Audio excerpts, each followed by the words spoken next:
Oh boy. I think it's working. Publish.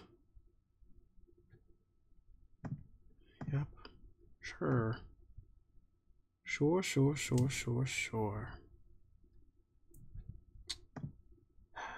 Nope.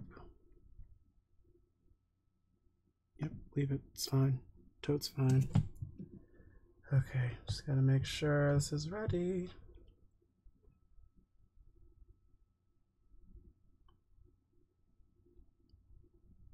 Oh, I'm live.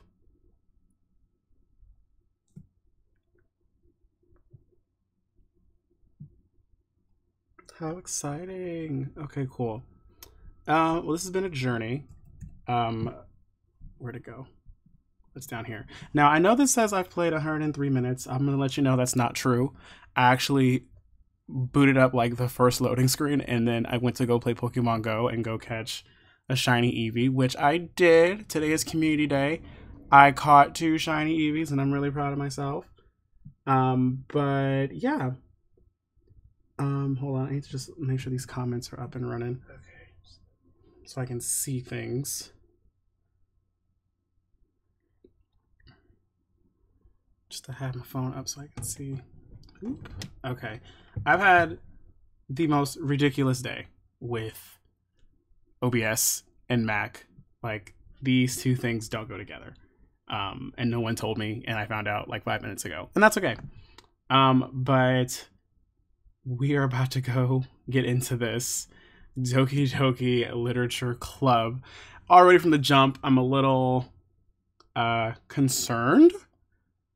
Because it says this game is not suitable for children or those who are easily disturbed. And let's be honest, I'm squeamish and I get disturbed sometimes.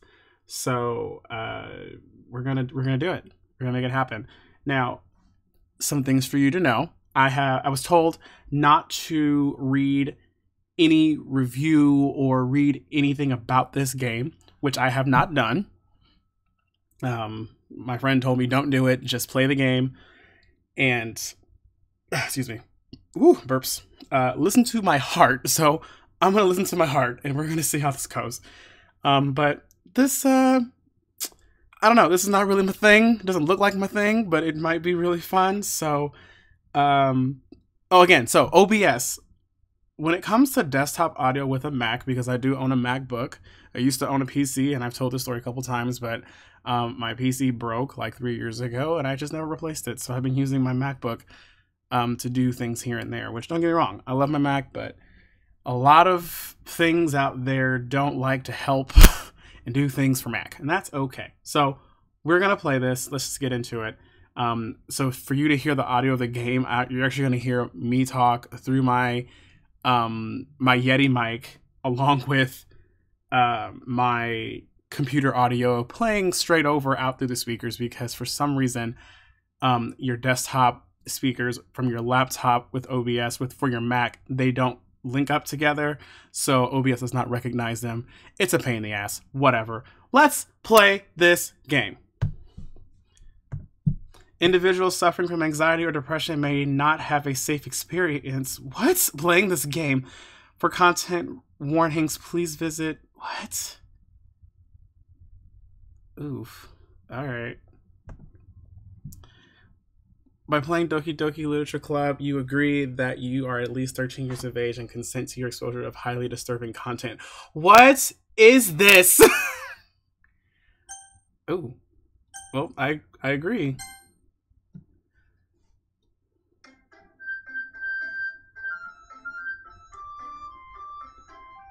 Okay, but it seems super cute. I understand.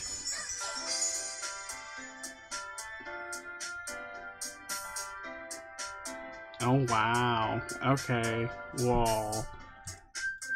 I'm gonna do a screenshot for later. Okay. For not... Ugh, that sounded so gross.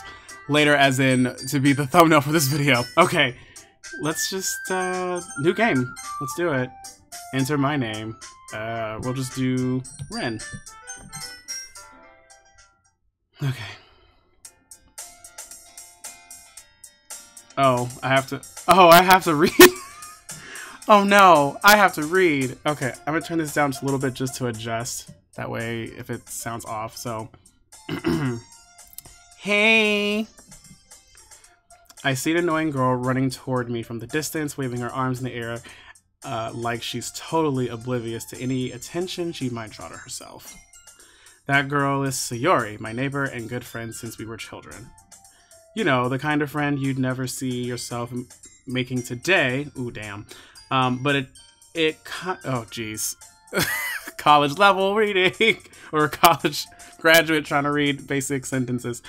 You know, the kind of friend you'd never see yourself making today, but it just kind of works out because you've known each other for so long. Ooh, girl. Tons of friends like that. We used to walk to school together on days like this, but starting around high school, she would oversleep more and more frequently, and I would get tired of waiting up.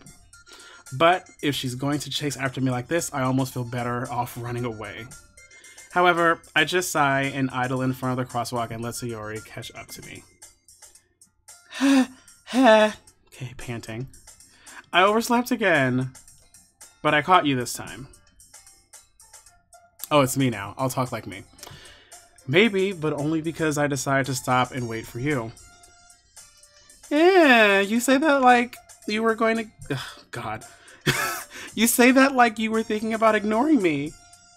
That's mean, Ren. Well, I'm mean. I'm sorry.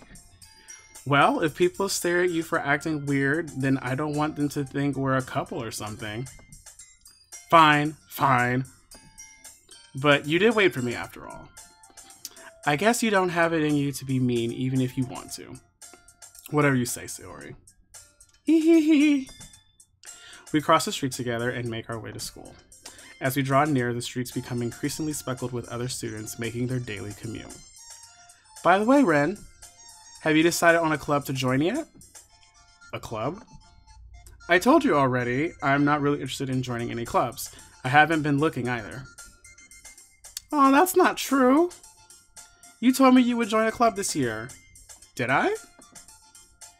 I'm sure it's possible that I did in one of our many conversations where I dismissively go along with whatever she's going on about. Holy shit, is this person actually me though? Sayori likes to worry a little too much about me when I'm perfectly content just getting by on the average while spending my free time on games and anime. Holy shit, this game is reading me to filth right now. Yikes. I was talking about how I'm worried that you won't learn how to socialize and have any skills before college. Your happiness is really important to me, you know. And I know you're happy now, but I die at the thought of you becoming a NEET, okay, in a few years because you're not used to the real world. The fuck is the NEET? You trust me, right? Don't make me keep worrying about you. All right.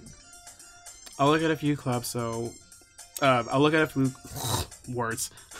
I'll look at a few clubs if it makes you happy. No promises, though. Will you at least promise me that you'll try a little? Yeah, I guess I'll promise you that. Yay! Why do I let myself get lectured by such a carefree girl? More than that, I'm surprised I even let myself relent to her. I guess seeing her worry so much about me makes me want to ease her mind at least a little bit, even if she does exaggerate everything inside of her head. If I was told I was going to be reading, I would have played Overwatch instead, but here we are. Oh my god. The school day is ordinary as ever, and it's over before I know it.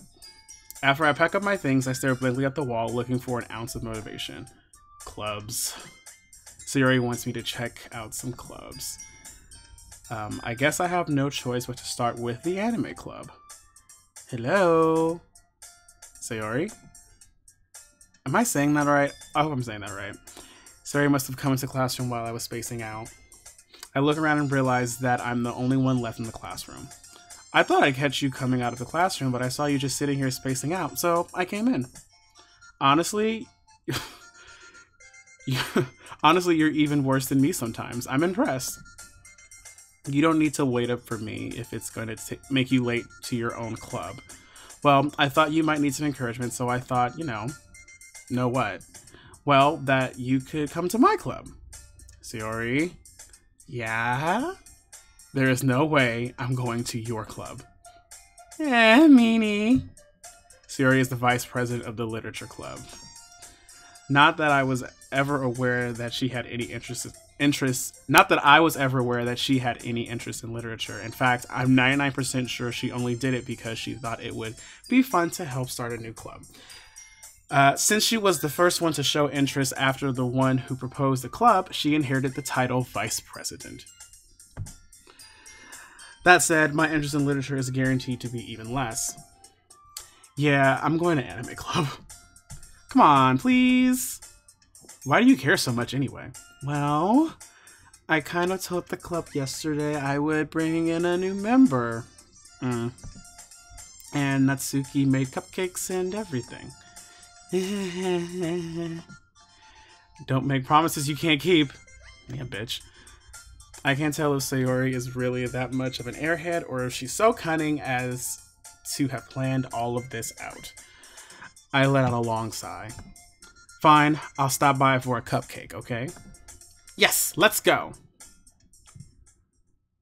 And thus today marks the day I sold my soul for a cupcake. I dejectedly follow Sayori across the school and upstairs, the section of the school I rarely visit, being generally used for third-year classes and activities. Sayori, full of energy, swings open the classroom door. Everyone, the new member's here! I told you, don't call me... Oh, I read that as someone else. I told you, don't call me a new member. I glance around the room. Girl 1. Welcome to the Literature Club. It's a pleasure meeting you. Sayori always says nice things about you. Girl 2. Seriously? You brought a boy? Way to kill the atmosphere. Aw, Ren, what a nice surprise. Welcome to the club. All words escape me in this situation. This club is full of incredibly cute girls. And see, this is where I have a problem. I swear to God, this turns into some, like, smutty porn thing that I'm live streaming. I'm literally going to kill my friend. I swear to Christ. What are you looking at? If you want to say something, say it. Sorry. Natsuki? The girl with the sour attitude, whose name is apparently Natsuki, is one I don't recognize. Her small figure makes me think she's probably a first year. She's also the one who made cupcakes, according to Sayori. You can just ignore her when she gets moody. Sayori says that quietly into my ear, then turns back towards the other girls. Anyway, this is Natsuki, always full of energy, and this is Yuri, the smartest girl in the club. Don't say things like that. Yuri, who appears comparably more mature and timid, seems to have a hard time keeping up with people like Sayori and Natsuki. Well, it's nice to meet both of you. And it sounds like you already know Monica, is that right? That's right. It's great to see you again, Ren. Monica smiles sweetly. Oh dear God. We know each other well. Well, we rarely talked, but we were in the same class last year. Monica was probably the most popular girl in class. Smart, beautiful, athletic, basically completely out of my league. So having her smile at me so genuinely feels a little... You do, Monica. Oh, whatever. Come sit down, Ren. We made room for you at the table so you can sit next to me or Monica. I'll get the cupcakes. Hey, I made them. I'll get them. Sorry, I got a little too excited. Then how about I make some tea as well? The girls have a few desks arranged to form a table. As you already mentioned, it has been widened, so there's one space next to Monica and one space next to Sayori. Natsuki and Yuri walk over to the corner of the room where Natsuki grabs a wrapped tray and Yuri opens the closet. Still feeling awkward, I take a seat next to Sayori. Smart. Natsuki proudly marches back to the table, tray in hand. Okay, are you ready? Ta-da! I'm not saying that. Natsuki lifts the foil off the tray and reveals a dozen white, fluffy cupcakes decorated to look like little cats. The whiskers are drawn with icing, and little pieces of chocolate were used to make ears. So cute! I had no idea you were going to be baking, Natsuki. Well, you know. Just hurry and take one. Sayori grabs one first, then Monica. I follow. It's delicious. Sayori talks with her mouth full as... Nope, and has already managed to get icing on her face. Same. I turn the cupcake around in my fingers, looking for the best angle to take a bite. Natsuki is quiet. I can't help but notice her sneaking glances in my direction. Is she waiting for me to take a bite? I finally bite down. The icing is sweet and full of flavor. I wonder if she's made it herself. This is really good. Thank you, Natsuki. Why are you thanking me? It's not like Haven't I heard this somewhere before? Made them for you or anything. Well, I thought you technically did. Sayori said, well, maybe, but not for, you know, you, dummy. Alright. I give up on Natsuki's weird logic and dismiss the conversation. Yuri returns to the table carrying a tea set. She carefully places a teacup in front of each of us before setting down the teapot next to the cupcake tray. You keep a whole tea set in the classroom? Don't worry, the teachers gave us permission. After all, doesn't a hot cup of tea help you enjoy a good book? Yes. I guess. Don't let yourself get intimidated. Yuri's just trying to impress you. That's not... Insulted, Yuri looks away. I meant that, you know, I believe you. Well, tea and reading might not be a pastime for me, but I at least enjoy tea. I'm glad.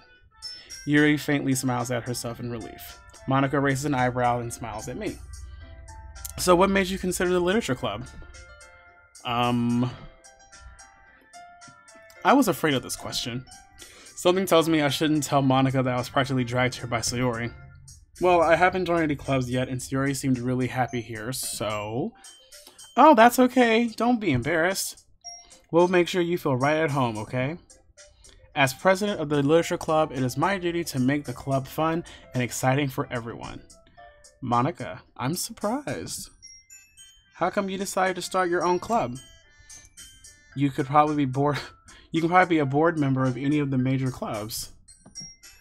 Weren't you leader of the debate club last year? Well, you know. Everyone likes to say, well, you know a lot. That's cute. To be honest, I can't stand all the politics around the major clubs. It feels like nothing but arguing. Okay, why are these coming up? I need to make sure those don't come up. Whatever. That was Laurel. Everyone say hi to Laurel if you're watching. It feels like nothing but arguing about the budget and publicity and how to prepare for events. I'd much rather take something I personally enjoy to make something special out of it. And if it encourages others to get into literature, then I'm fulfilling that dream. Monica really is a great leader. Yuri also nods in agreement. Then I'm surprised there aren't more people in the club yet. It must be hard to start a new club. You could put it that way. Not many people are interested in putting out all the effort to start something brand new, especially when it's something that doesn't grab your attention like literature. You have to work hard to convince people that you're both fun and worthwhile, but it makes school events like festivals that much more important. I'm confident that we can all really grow this club before we graduate. Right, everyone? Yeah! We'll do our best. You know it. Everyone enthusiastically agrees. Such different girls, all interested in the same goal. Monica must have worked really hard to find these three. Maybe that's why they were also delighted by the idea of a new member joining. Though I still don't know if I can keep up with their level of enthusiasm about literature. So Ren, what kind of things do you like to read? Well, considering how little I've read the past few years, I don't really have a good way of answering that. Mega. I muttered quietly to myself, half joking.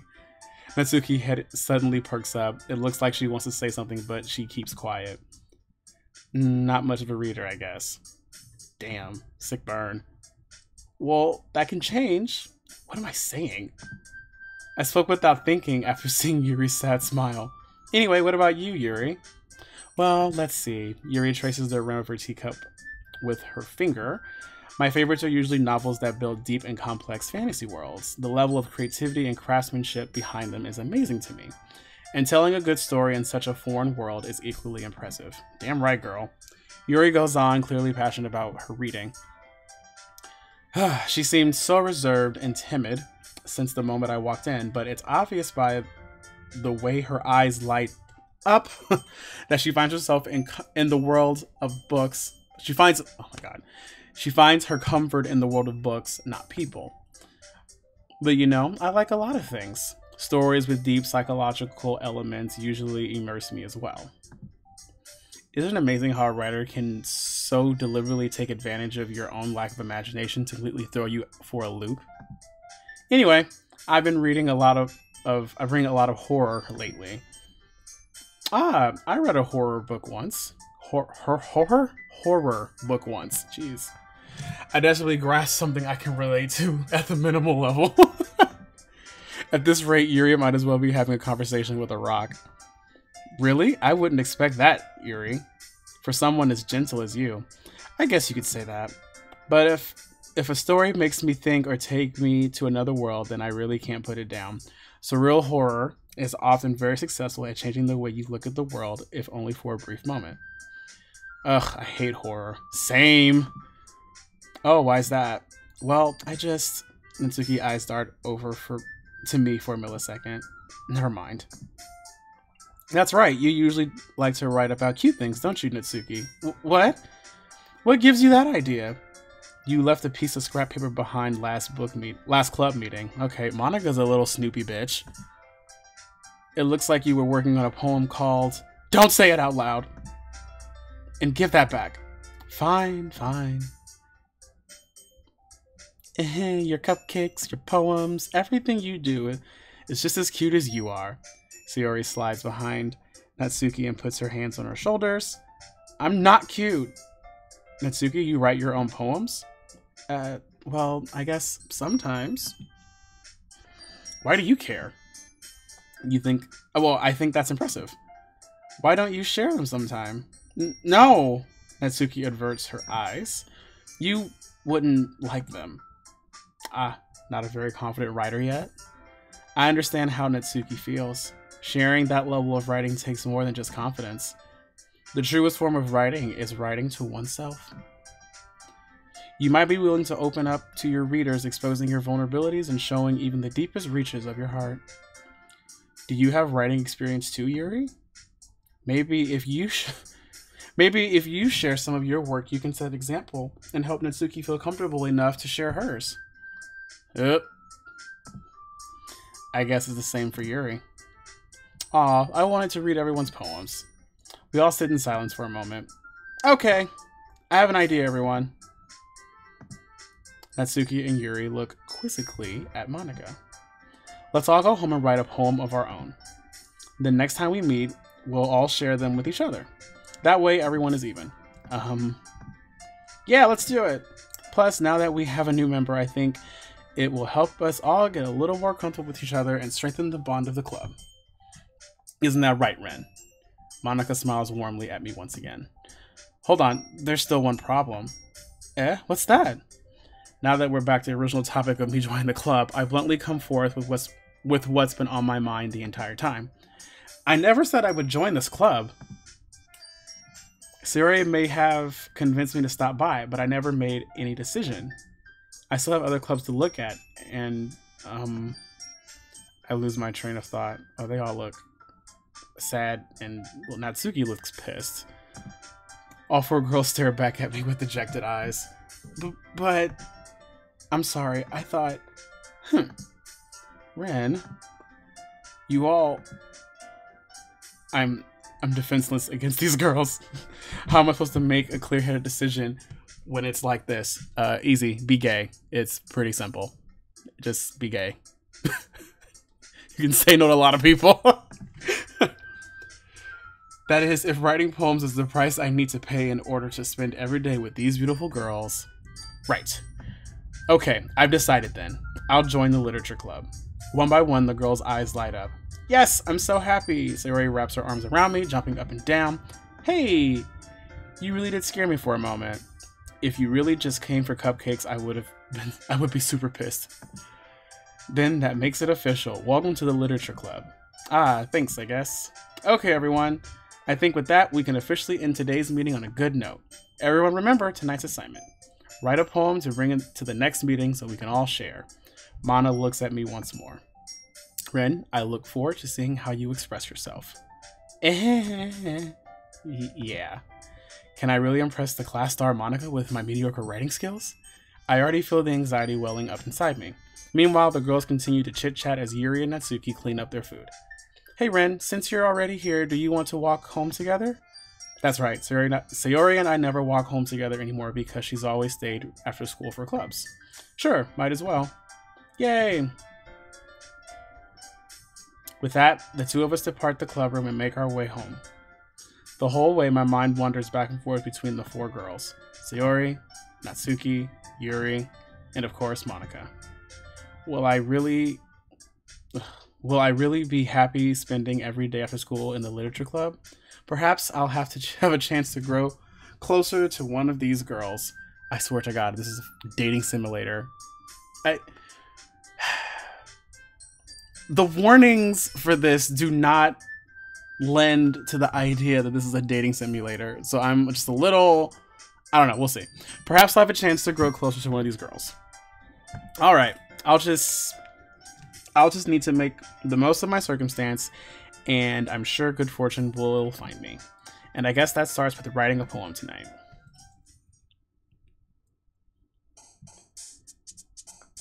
Huh? What? Oh, I have to do things. Oh, okay. It's time to write a poem. Pick words you think your favorite club member will like. Something good might happen with whoever likes your poem the most.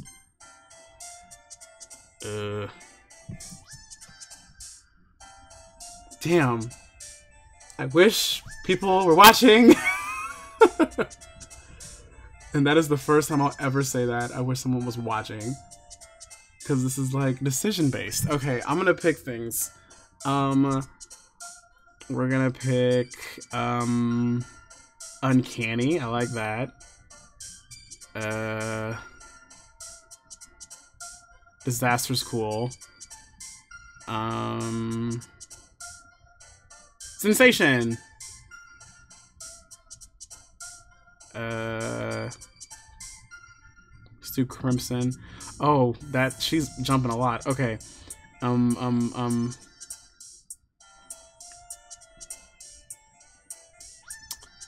I do like bed.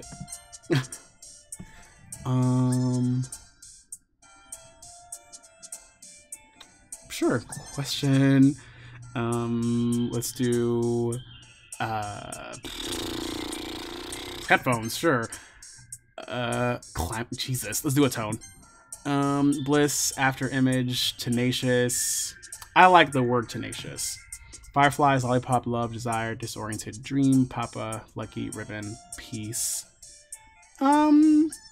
Fireflies, one time for 2008. Judgment. Oh wow, she's jumping a lot. Okay. Let's do heart. Fireworks, chocolates, daydream, destiny, fluffy, death, heaven sent, and extraordinary. Hi again, Ren. Glad to see you didn't run away on us. Ha ha ha. Nah, don't worry. This might be a little strange for me, but at least I keep my word. Well, I'm back at the literature club. I was the last one to come in, so everyone else is already hanging out. Thanks for keeping your promise, Ren. I hope this isn't too overwhelming of a commitment for you, making you dive headfirst into literature when you're not accustomed to it. Oh, come on, like he deserves any slack. Sayori told me you didn't want to join any clubs this year, and last year too. I don't know if you plan just to come here to hang out or what. Oops. But if you don't take us seriously, then you won't see the end of it. Natsuki, you certainly have a big mouth for someone who keeps her manga collection in the club room.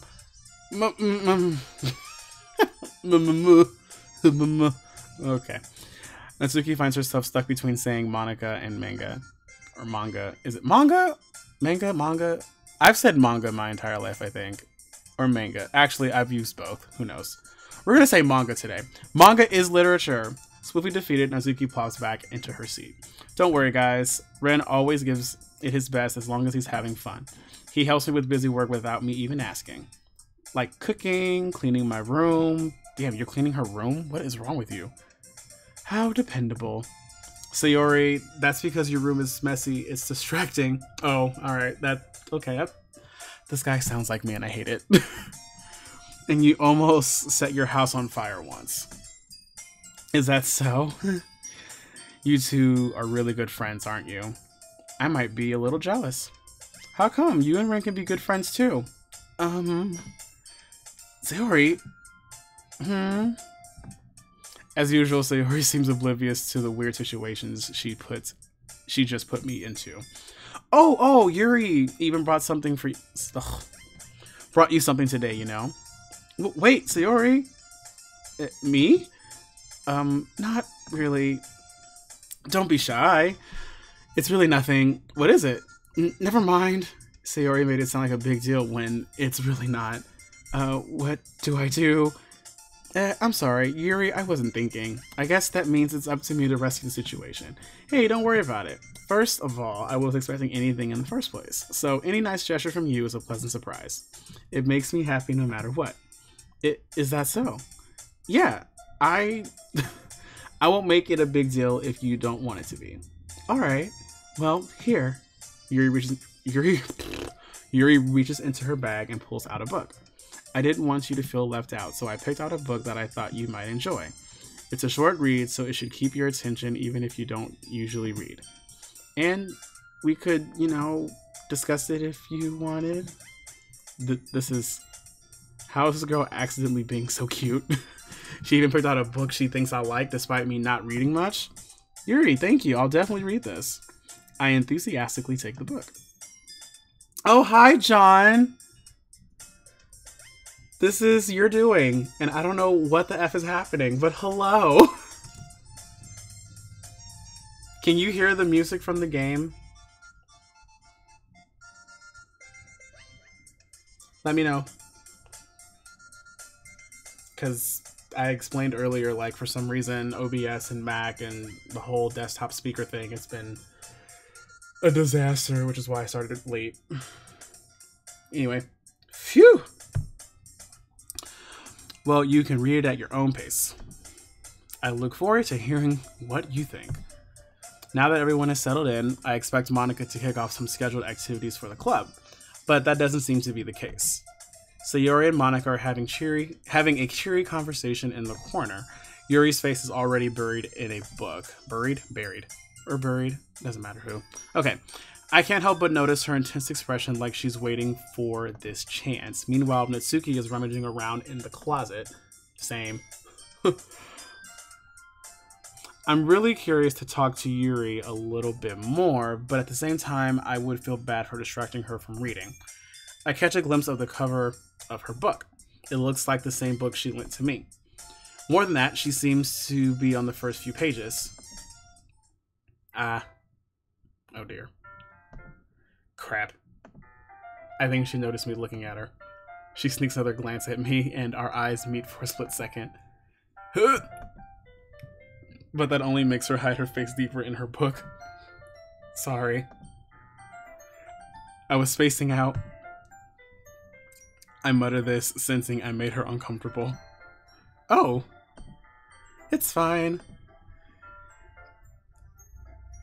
Ugh, if I was focused, then I probably wouldn't have noticed in the first place. But I'm just rereading a bit of this, so... That's the book you gave me, right? Mm-hmm. I wanted to reread some of it. Not for any particular reason. Just curious, how come... Oh, just curious, how come you have 2 copies of the same book? Siren, my man, what's up? Hi. Well, I stopped at the bookstore yesterday. That's not what I meant. I mean, I just happened to buy 2 of them. Ah, I see. If you're joining, this game was suggested by John, who's also in chat. And so far, this seems like a dating simulator, and I'm kind of hating it so far. But given the warnings that came with it at the beginning of the game, I'm gonna go with it's not that. But right now, it seems like that's what it is. Anyway, there's something fairly obvious here that Yuri's telling me, but I decide to let it go. I'll definitely start reading it soon. I'm glad to hear. Once it starts to pick up, you might have a hard time putting it down. It's a very engaging and relatable story. No, Siri, motherfucker. I didn't say anything. Oh my god. Oh, that's funny. Is that so? What's it about anyway? Well, Yuri closes the book and scans her eyes over the back. The book is titled Portrait of Markov. There's an ominous-looking eye symbol on the front cover. Alright, I just wanted to make sure I don't accidentally give anything away. Basically, it's about this girl in high school who moves in with her long-lost younger sister, but as soon as she does, her life gets really strange. She gets targeted by these people who escaped from a human experiment prison, and while her life is in danger, she needs to desperately choose who to trust. No matter what she does, she ends up destroying most of her relationships, and her life starts to fall apart. That's kind of dark, isn't it? Yuri made it sound like it was going to be a nice story, so that dark came out of nowhere.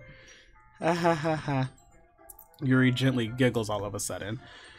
Are you not a fan of this sort of thing, Ren? No, it's not that. I mean, I can definitely enjoy those kinds of stories, so don't worry. I hope so. Yeah, I totally forgot that Yuri is into those things. She's so shy and reclusive on the outside, but her mind seems to be completely different. It's just that those kinds of stories, they challenge you to look at life from a strange new perspective. When horrible things happen, not just because someone wants to be evil, but because they have their own goals or their own philosophy that they believe in. Then suddenly, when you thought you related to the protagonist, they're made out to be the naive one, letting their one-sided morals interfere with the villain's plans. Oh shit. I'm rambling, aren't I? Not again. I'm sorry. Hey, don't apologize. I haven't lost interest or anything. Well, I guess it's alright then. But I feel like I should let you know. I guess, Siren, I don't know. Well, I wrote a poem a second ago. I have no idea. We'll see. We're just gonna keep playing and see what happens. Apparently, it's a really short game, so we'll see how it goes. Can you hear the music like from the game though? That's playing? Let me know. But I feel like I should let you know that I have this problem.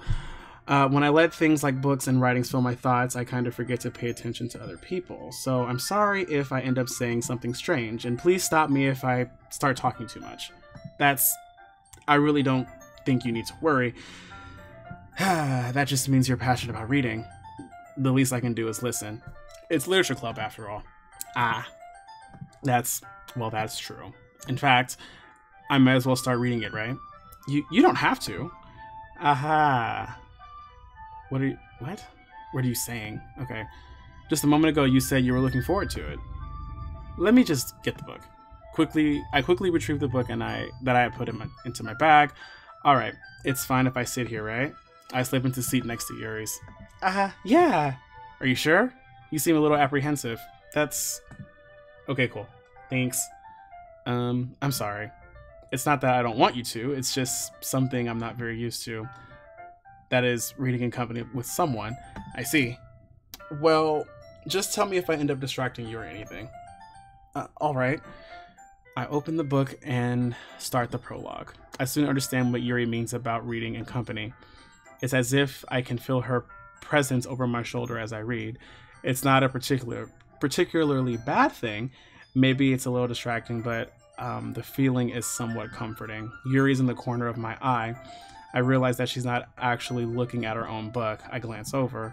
It looks like she's reading from my book instead. Sorry. I was just... Yuri, you really apologize a lot, don't you? I do. I don't really mean to. Sorry. I mean... Here, this should work, right? I slide my desk until it's up against Yuri's, then hold my book more between the two of them. Ah, I suppose so. Yuri timidly closes her own copy.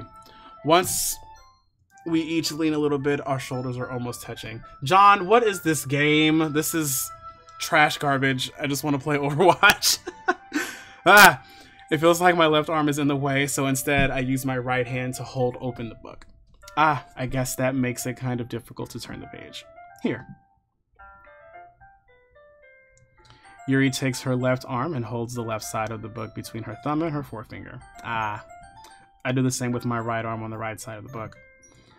That way I can turn the page, and Yuri slides it right under her thumb after it flips to her side. But in holding it like this, we're huddled even closer together than before. It's actually kind of distracting me. It's as if I can feel the warmth of Yuri's face and she's in the corner of my vision. Are you ready? Yeah? To turn the page. Ah, sorry. I think I got a bit distracted for a second. I glance over Yuri's face again and our eyes meet. I don't know how I'll be able to keep up with her. That's okay. You're not as used to reading, right? I don't mind being patient if it takes you a bit longer. It's probably the least I can do. Since you've been so patient with me. Yeah, thanks. We continue reading. Yuri no longer asks me if I'm ready to turn the page. Instead, I just assume that she finishes the page before me, so I turn it by my own volition. We continue the first chapter in silence. Even so, turning the page almost feels like an intimate exchange. My thumb gently letting go of the page, letting it flutter over her side as she catches it under her own thumb. Hey Yuri, this might be a silly thought, but the main character kind of reminds me of you a little bit. You think so? How does she? Well, I guess she's more blunt in a lot of ways, but she also second guesses all the things that she says and does. It's like she's afraid she'll do something wrong. It's not like it's not like I can see into your head or anything, but there's kind of a reminiscent of some of your they're kind of reminiscent of some of your mannerisms. I see. Yuri remains silent for a moment. But Ren, that's probably a terrible thing to have in common with her. That's so embarrassing to think that you think that. Wait, I didn't mean it in a bad way or anything. Sorry, I really didn't know you were self-conscious about that sort of thing. Oh, you done effed up, boy. I guess I'm more meant that it's kind of cute. Ah, what are you saying all of a sudden? Okay, everyone. I think it's about time we share today's poems with each other. We might not have enough time if we wait too long. Yuri exhales, spared from finishing her thought. Is that alright, Yuri? You look kind of down. I'm sorry. I'm sorry if you haven't been looking forward to this. It's not. It's fine. Yuri releases her hand from the book, causing it to close on top of my thumb. Alright. I guess I'll do some more reading tonight. Or would you prefer I only read it with you? I guess I don't have too much of a preference either way. In that case, I'll read a little bit more tonight. It'll be more fun to read with you after it picks up. A bit, you know? That's good reasoning. In that case, feel free to finish the first 2 chapters in your own time. Alright. I stand up, I make a mental note of where I left in the book, and then slip it back into my bag. By the way, did you remember to write a poem last night? Yeah. My relaxation ends. I can't believe I agreed to do something so embarrassing. I couldn't really find much inspiration since I've never really done this before. Well, now that everyone's ready, why don't you find someone to share with? I can't wait. Sayori and Monica enthusiastically pull out their poems. Sayori is on the wrinkled sheet of a loose leaf torn from a spiral notebook. On the other hand, Monica wrote hers in a composition notebook. I can already see Monica's pristine handwriting from where I sit. Natsuki and Yuri reluctantly comply as well, reaching into their bags. I do the same myself. Who should I show my poem to first?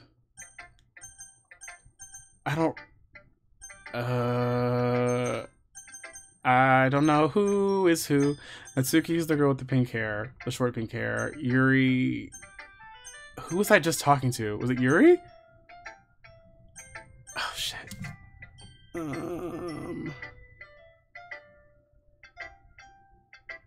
We're gonna go with Yuri, I guess. Yep. Nailed it.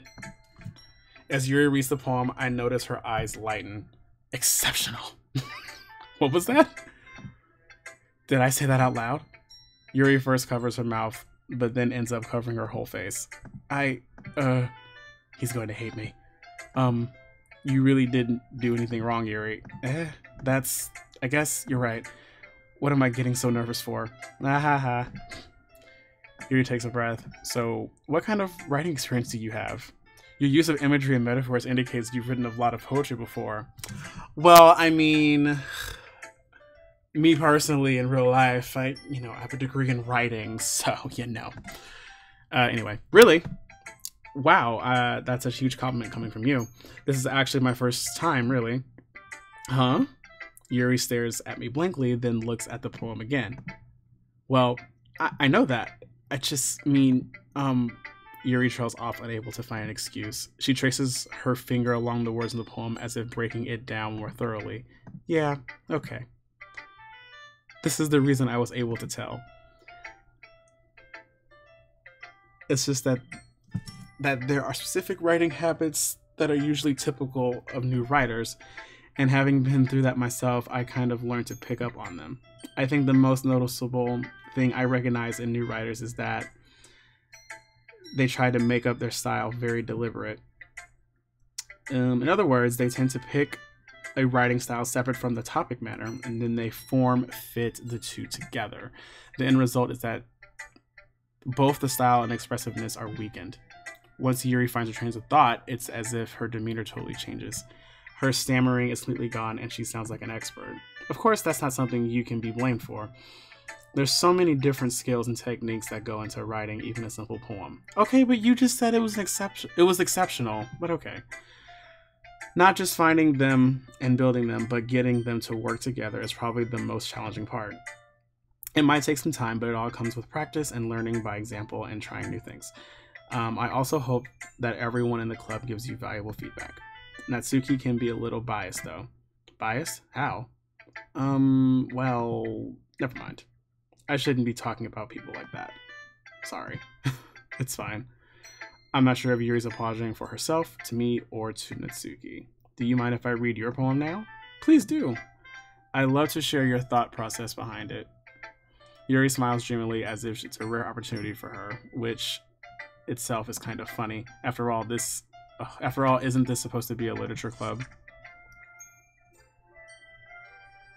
Ghost under the light. The tendrils of my hair illuminate beneath the amber glow. Bathing. It must be this one, the last remaining streetlight to have withstood the test of time, the last yet to be replaced by the sickening blue-green hue of the future. I bathe. Calms. Is this calms? Yeah. Calms breathing air of the present, but living in the past. The light flickers, I flicker back. Oh, damn. The light flickers, I flicker back. That's pretty dope. I'm sorry, I have such terrible handwriting. What? I wasn't even thinking that at all. But it took you a long time to read. Bitch, I'm a slow reader. God. Rude. Well, I just don't read script very often. I actually think your handwriting is pretty. That's a relief. Also, I liked your poem. Even though it's short, it's really descriptive. It wasn't too short. I usually write longer poems. Not at all. I'm really glad you liked it. I'll be honest, since it's your first time sharing, I wanted to write something a little more mild. Is there any way to... I'm tired of reading. I don't want to read anymore. Fine, I'll keep reading. God. Something easy to digest, I suppose. Are you into Ghost, Yuri? What was that? Actually, the story isn't about Ghost at all, Ren. Really? I must have totally missed the point. Well, I suppose you did glance over it, after all. Remember that poems often express their own thoughts, feelings, and experiences in their work. They usually do more than a simple story or paint a picture. In this case, perhaps the subject of the poem is only being symbolically compared to a ghost, lingering in her last remaining place of comfort and able to let go of the past. As soon as and soon to be left with nothing. That's a lot more solemn, putting it that way. I hadn't even thought of that. That's impressive. It's nothing, really. Yours was impressive too, so nah. If anything, I could probably learn a thing or two from you. You think so? Yeah, of course.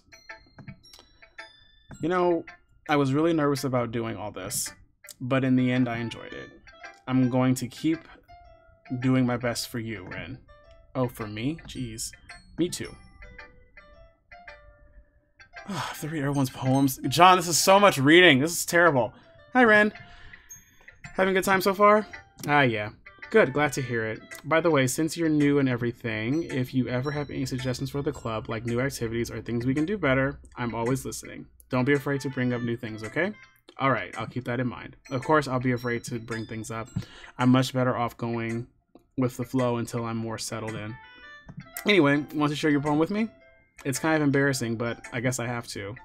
Yeah, okay. Don't worry, Ren. We're all a little embarrassed today, you know? But it's that sort of embarrassment that we'll all learn to get past soon. That's true. I hand Monica my poem. Great job, Ren. I was going ooh in my head while reading it. It's really metaphorical. I'm not sure why, but I didn't expect you to go for something so deep. I guess I underestimated you. It's easiest for me to keep everyone's Same. It's easiest for me to keep everyone's expectations low. That is... He is reading me like a book right now. That's great. That way it always counts when I put in some effort. Don't hate on the reading. Dude, I'm gonna hate on it because I apparently have the reading skills of a 5th grader. Like, and my head hurts from reading so much already. Like, reading out loud has always been a problem for me. But whatever. I'm gonna power through. That's not fair. Well, I guess it worked anyways. You know, that Yuri likes this kind of writing, right? Writing that's full of imagery and symbolism. Unlike Sayori, who likes using simple and direct words to describe happiness and sadness. Yuri likes it when readers are left to derive their own meaning out of it. It's very challenging to write like that effectively, both allowing people to get something out of it just by feel, or letting them deeply analyze all the nuances. It can take years of practice, but I'm assuming Yuri has it at this point. I never really asked though. I'm sure I'm nowhere near her level yet. Don't worry so much about it. You do your own thing. Just keep exploring and learning and trying new things. I'm sure I'll end up trying different things a lot. It could take a while before I feel comfortable doing this. That's okay. I love to see you try new things. That's the best way you can find the best way to find the kind of style that suits you. Everyone else might be a little biased toward their own kinds of styles, but I'll always drink some water. You sound thirsty. Bitch, I am thirsty. Okay, after I read Monica's poem, I'm gonna grab something to drink. But I'll always help you find what suits you the most. Thirsty in the sense that I need some water, and thirsty in the sense that I am alone. Okay, so don't force yourself to write the way everyone wants you to write. It's not like you have to worry about impressing them or anything. Okay. Anyway, do you want to read my poem now?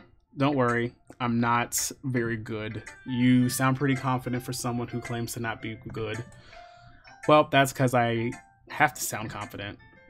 That doesn't mean I always feel that way, you know? I see. Well, let's read it then. Oh, damn, I gotta scroll on this one? Damn it, Monica. Okay, hole in the wall. It couldn't have been me. See the direction the sparkle protrudes. A noisy neighbor, an angry boyfriend. I'll never know. I wasn't home. I peer inside for a clue. No, I can't see. I reel, blind like a film left out in the sun. Okay, cool. But it's too late. My retinas, my retinas. Oh, that's funny. Isn't that from SpongeBob where like one of the fish like townspeople like screams my retinas? I'm pretty sure. Anyway, already scorched with a permanent copy of the meaningless image. It's just a little hole. It wasn't too bright. It wasn't too deep. Oh, it wasn't too bright. It was too deep. Stretching forever into everything, a hole of infinite choices. I realize now that I wasn't looking in, I was looking out. And he, on the other side, was looking in.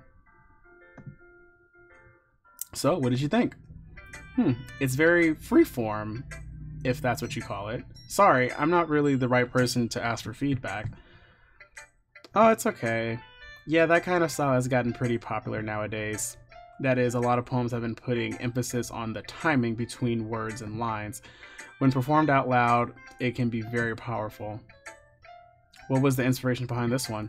Well, I'm not sure if I know how to put it. I guess you can say I had some kind of epiphany recently. Oh god, now I have hiccups. It's been influencing my poems a bit. An epiphany? Yeah, something like that. I'm kind of nervous to talk about deep stuff like that because it's kind of coming on strongly, maybe after everyone is better friends with each other. Anyway, here's Monica's writing tip of the day. Sometimes when you're writing a poem or a story, your brain gets too fixated on a specific point. If you try so hard to make it perfect, then you'll never make any progress. Just force yourself to get something down on paper and tidy it up later. Another way to think about this, if you keep your pen in the same spot for too long, you'll just get a big, dark puddle of ink. So just move your hand and go with the flow. That's my advice for today. Thanks for listening. Thanks, Monica. Okay, I'm gonna grab a drink. Be right back.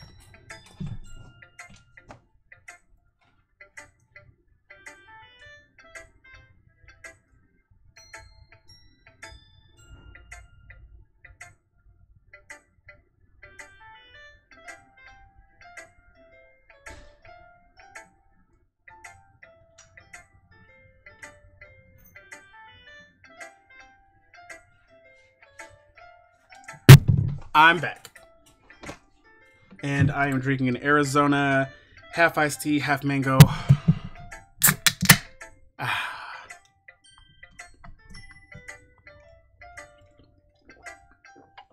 Oh, that's delicious. Okay. Let's do neighbor friend.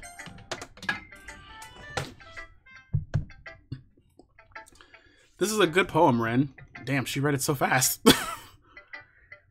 Are you sure it's your first time? Of course. It's not that good. Am I the kind of guy who'll be writing poems in his spare time? I guess you're right. But that's why it impressed me. Well, to be honest, I was afraid that you wouldn't do it seriously, or that you wouldn't write one at all. I'm really happy just that you wrote one. It reminds me of how you're really part of the club now. Not to mention the fact that I'm standing in front of you in the club room. Well, of course. I'm not really into it yet, but that doesn't mean I'll break my promise. See? It's like I said before, Ren, deep down, you're not selfish at all, you know? Trying new things like this for other people, that's something that... Oh, my eye, sorry. Something that only really good people do. Thanks, Sayori. I'm not sure if Sayori sees the full picture of my motive here. Then again, I can't deny that she's part of the reason I joined. Knowing how much this means to her and all. Yeah. And I'm gonna make sure you have lots of fun here, okay?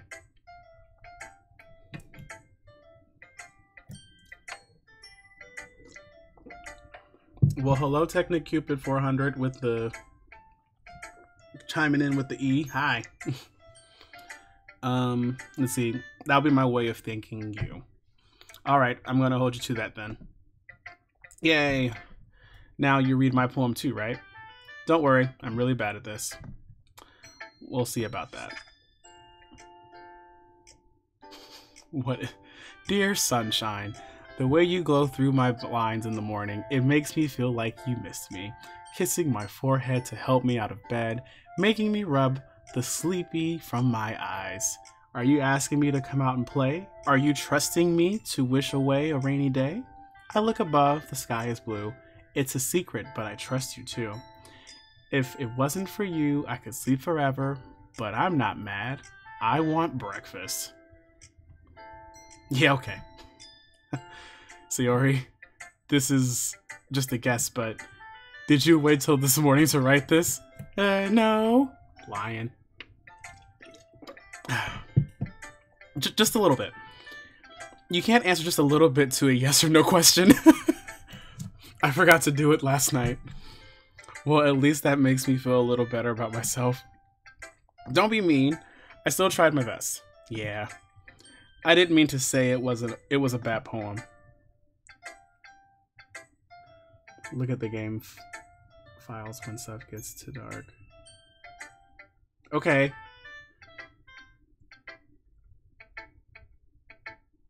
Watch paint dry. Oh my god. John, people don't like it. What is this game? It sounds just like you. Really? Yeah. Especially that last line. I made eggs and toast. Even though you were late for school. It's bad to skip breakfast. I get all cranky. Well, I guess there's no point in arguing. Anyway, thanks for showing me. This was so much fun. Monica's the best. Yeah. But next time I won't forget. And I'm gonna write the best poem ever. I am thirsty and I have a nice mic. God, let me back it up. Jeez, calm down about it. Well, I guess I look forward to it. Okay, last person.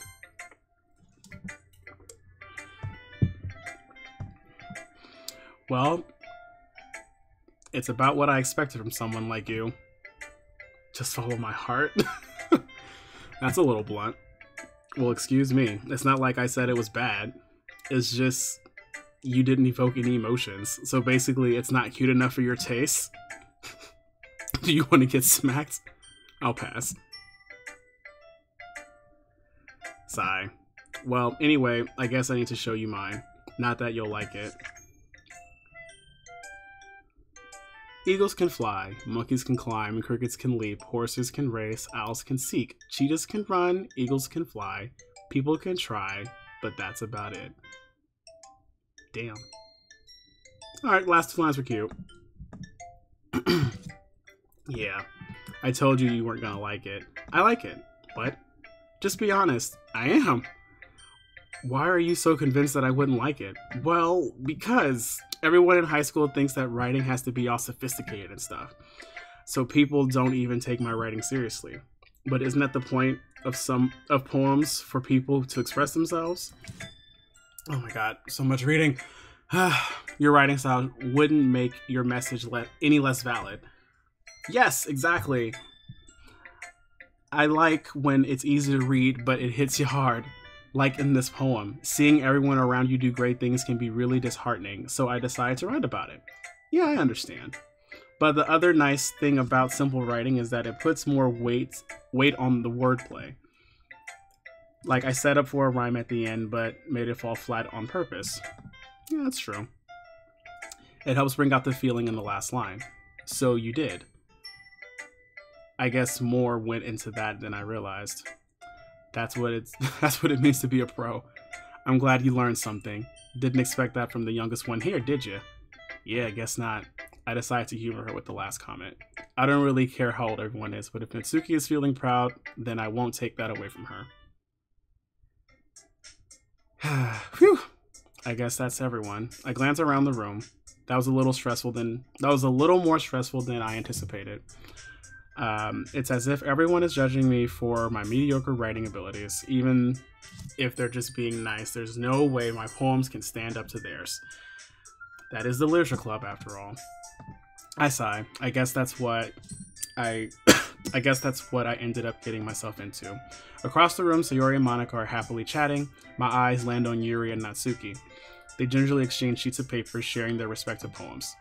As they read in tandem, I watch each of their expressions change. Natsuki's eyebrows furrow in frustration. Meanwhile, Yuri smiles sadly. What's with this language? Did you say something? Oh, it's nothing. Natsuki dismissively returns the poem to the desk with one hand. I guess you could say it's fancy. Ah, thanks. Yours is cute. Cute? Did you completely miss the symbolism or something? It's clearly about the feeling of giving up. How can that be cute? I know that. I just meant the language, I guess. I was trying to say something nice. Whoa. You mean you have to try that hard to come up with something nice to say? Thanks, but it really didn't come out nice at all. Well, I do have a couple suggestions. If I was looking for suggestions, I would have asked someone who actually liked it. Which people did, by the way.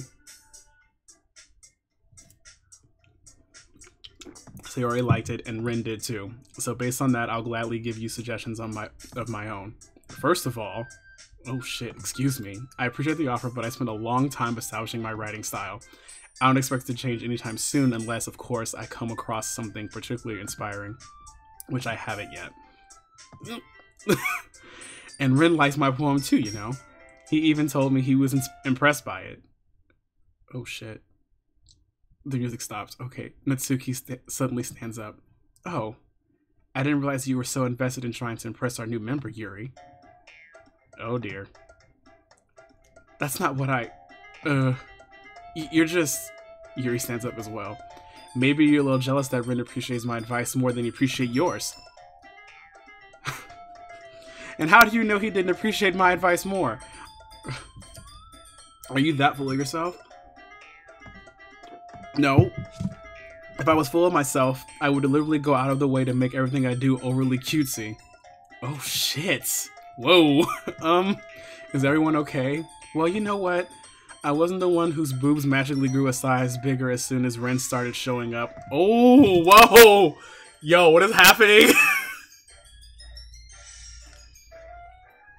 1 Sayori, 3 Yuri, 2 Natsuki, 4 Monica.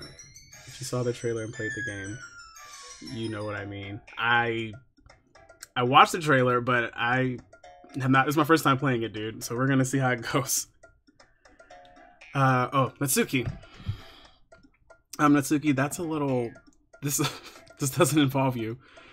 I don't like fighting, guys. Suddenly both girls turned towards me as if they noticed I was standing there. Ren, she's just trying to make me look bad. That's not true. She started it. Man, if she could get over herself and learn to appreciate that simple writing is more effective, then this wouldn't have happened in the first place. What's the point of making your poems all convoluted for no reason? The meaning should jump out to the reader, not force him to have to figure it out. Help me explain that to her, Ren. Wait! There's a reason we have so many deep and expressive words in our language. It's the only way to convey complex feelings in meaning the most effectively. Avoiding them is not only unnecessarily limiting yourself, it's also a waste. You understand that, right, Ren? Well? How'd I get dragged into this in the first place? It's not like I know anything about writing, but whomever I agree with. Right? Like, is someone gonna get murdered? Is this gonna be a murder mystery? Oh my god, I'm so into it if it is. But whomever I agree with, they'll probably think more highly of me. Oh shit, I have to pick? Oh. Who should I pick?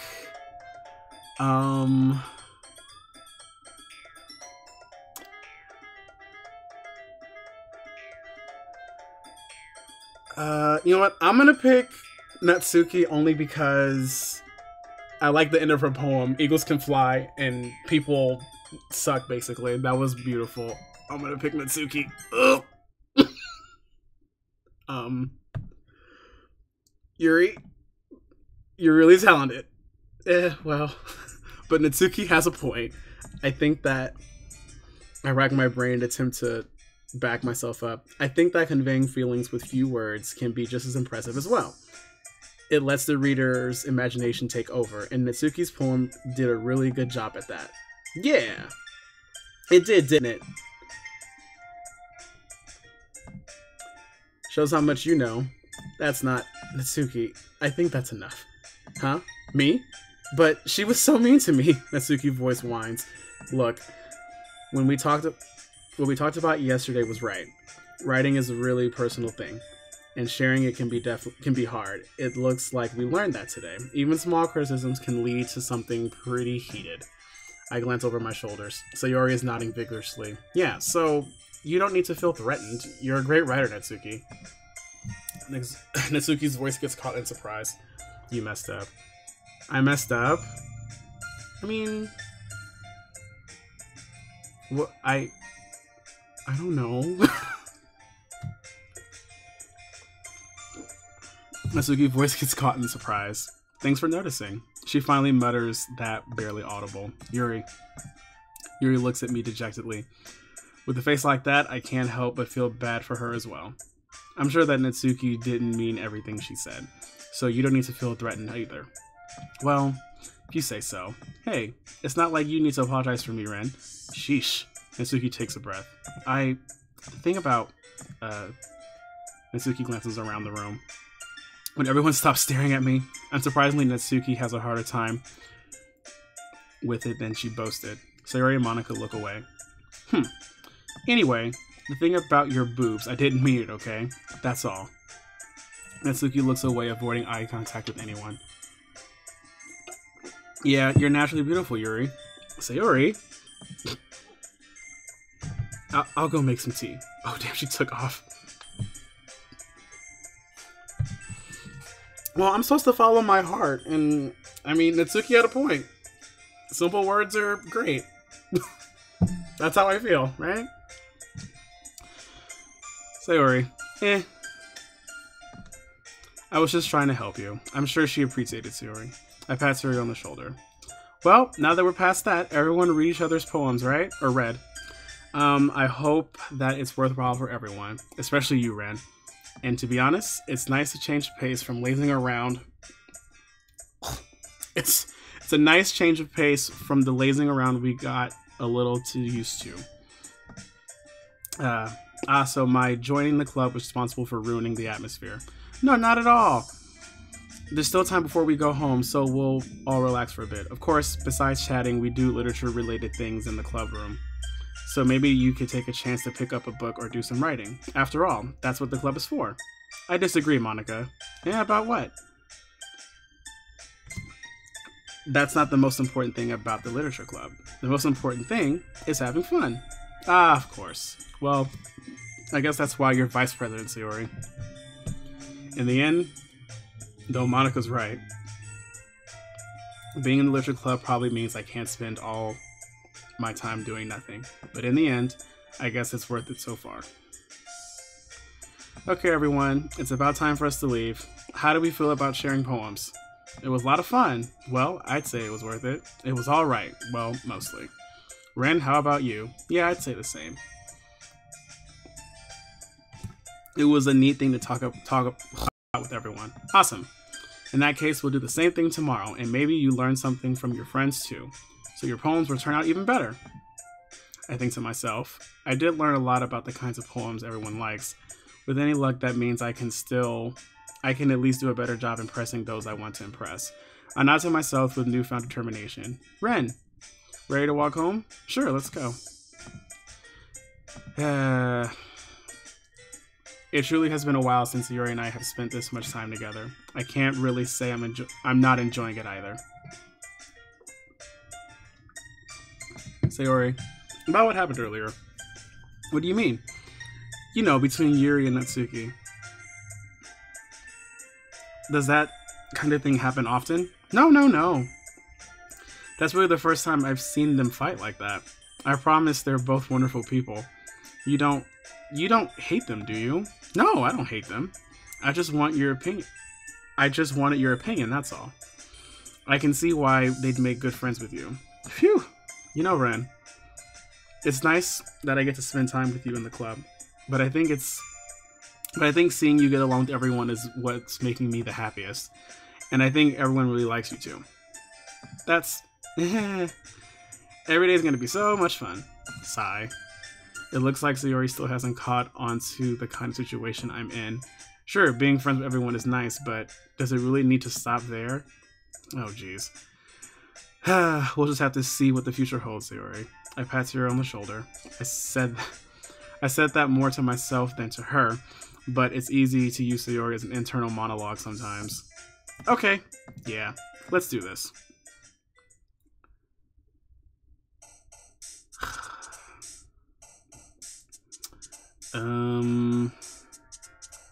20 random words. I'm just gonna pick desire and cheeks and candy and bouncy and forgive and childhood and rose and entropy and sensation. Vertigo's cool.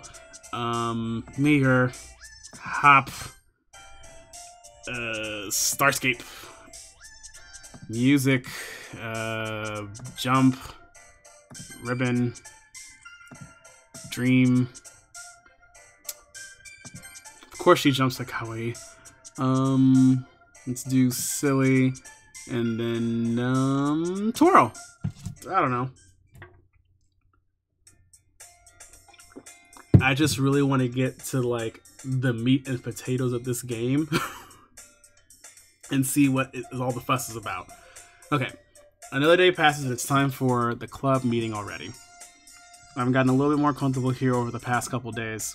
Entering the club room, the usual scene greets me. Hi, Ren. Yo, Sayori. Looks like you're in a good mood today. I'm just still not used to you being in the club, that's all. I see. That's a pretty simple thing to get you in a good mood, but I guess it's always the simple things with you anyway. Speaking of which, I'm kind of hungry. Will you come with me to buy a snack?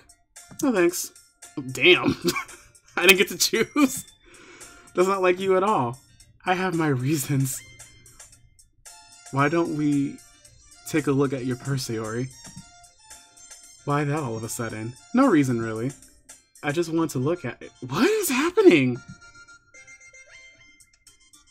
What? She fumbles the latch and gets it open. Then she turns it upside down and lets the contents spill onto the desk. Only 2 small coins fall out. Oh, I see. I knew it. I can see right through you. Damn. Same though. That's not fair. How did you even know? It's simple. If you had enough coins in the first place, you would have bought a snack before coming to the club room. So either you're not hungry and want an excuse to take a walk, or you planned on conveniently forgetting that you spent all your money, so I would lend you some. But there's one more thing. You're always hungry, and so that leaves the one option. Damn. He joins literature club and he just reads her to filth like that? God. I give up. Don't make me feel guilty. If you feel guilty, that means you deserve to feel guilty. Okay, purple hair. Yuri suddenly giggles. I didn't notice that she was listening. Her face is in her book as always. I wasn't listening or anything. It was just something in my book. Yuri, tell everyone to let me borrow some money. Don't get me involved like that, Sayori. Besides, you should only buy what you can responsibly afford. And frankly, after pulling a little mischievous stunt like that, your suffering is fair enough retribution. What? Okay. I didn't mean that. I got too absorbed into my book. I really like when you speak your mind, Yuri. It doesn't happen much, but it's a fun side of you. There's no way you could think that. You were right, though. I did something bad, and now I have to accept the retribution. That! Still coming for you, Sayori. I guess there's a little devil inside all of us, isn't there? Don't let her fool you. Sayori knows exactly what she's doing. After all, she told me you guys... What? Oh, gotcha. She told you guys she was bringing me to the club before she even told me. Jeez. Words are hard. But... You wouldn't have come if it weren't for the cupcakes, so I had to trick Natsuki into making them. Come on, give me more credit than that, Sayori. What? Who? Out of nowhere, something smacks Yuri in the face and tumbles onto the desk. What was that? What is it? A cookie? What? Sure enough, it's a giant cookie wrapped in plastic, so Yuri glances around. Is this a miracle? It's because I paid my restitution? Retribution. Actually, That one almost worked. I was just gonna give it to you, but then I heard you blab about the cupcakes. It was totally worth seeing your reaction, though. Natsuki, that's so nice of you. I'm so happy. Sayori hugs the cookie. Jeez, just eat it. Sayori rapidly tears open the wrapper and takes a big bite. So good. Sayori suddenly claps her hand over her mouth. I bit my tongue. You're going through a lot over just one cookie. Natsuki takes a bite of her own cookie. Ah, yours looks really good too, Natsuki. Can I try it? Jeez, beggars can't be choosers. But yours is chocolate, yeah? Why do you think I gave you that one? Fine. Still, I'm really happy that you shared this one with me. Sayori gets out of her seat and goes behind Natsuki, then wraps her arms around her. Jeez. I get it. Cookie still in hand, Natsuki reaches up and nudges Sayori off of her. Sayori suddenly leans down and takes a bite out of Natsuki's cookie. Hey! Do you just seriously do that? Mouthful of Sayori trots away to safety. Yuri and I laugh as well. Geez, you're such a kid sometimes. Monica, can you tell Sayori it? Natsuki glances around. Monica isn't in the club room. Ugh. Where's Monica anyway? Good question. Have you heard anything from her about being late today? Not me. Yeah, I hadn't either. That's a bit unusual. I hope she's okay. Of course she's okay. She's probably just had something to do today. She's pretty popular after all. You don't think she has a... I wouldn't be surprised. She's probably more desirable than all of us combined. That's true. Excuse me. Suddenly the door swings open. Sorry. I'm super sorry. Ah, there you are. I didn't mean to be late.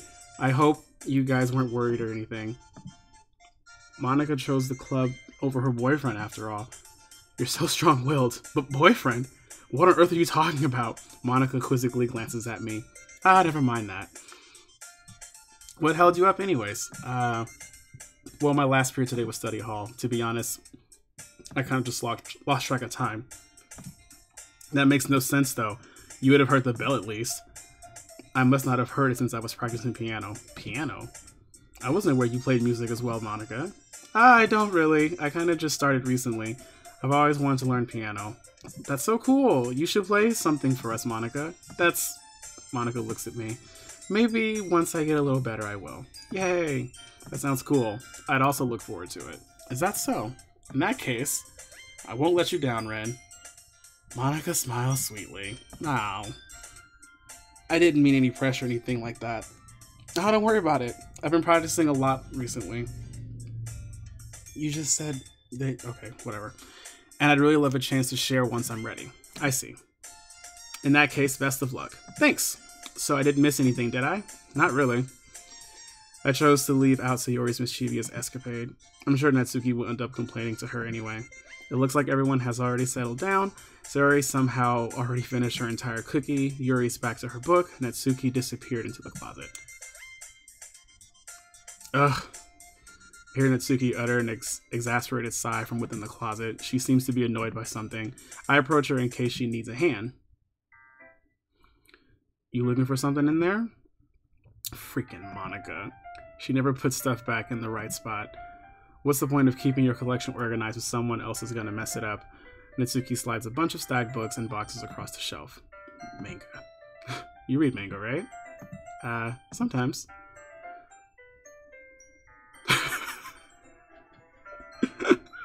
Oh, that's true though.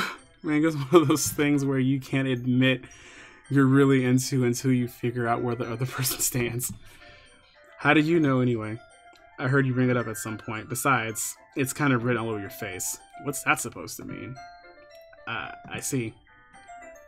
There's a lone volume of manga amidst a stack of various books on the side of one of the shelves. Curious, I pull it out of the stack. There it is! Natsuki snatches it out of my hand. She then turns the box of the manga and slips the volume right into the middle of the rest. Ah, much better. Seeing a box set with one book missing is probably the most irritating sight in the world. I know that feel. I get closer at the box set she's admiring. Parfait Girls? It's a series I've never heard in my in my life, that probably means it's either way out of my demographic or it's simply terrible. If you're gonna judge, you can do it through the glass on that door. She points to the classroom door. Hey, I wasn't judging or anything. I didn't even say anything. It was the tone of your voice. But I'll tell you one thing, Ren.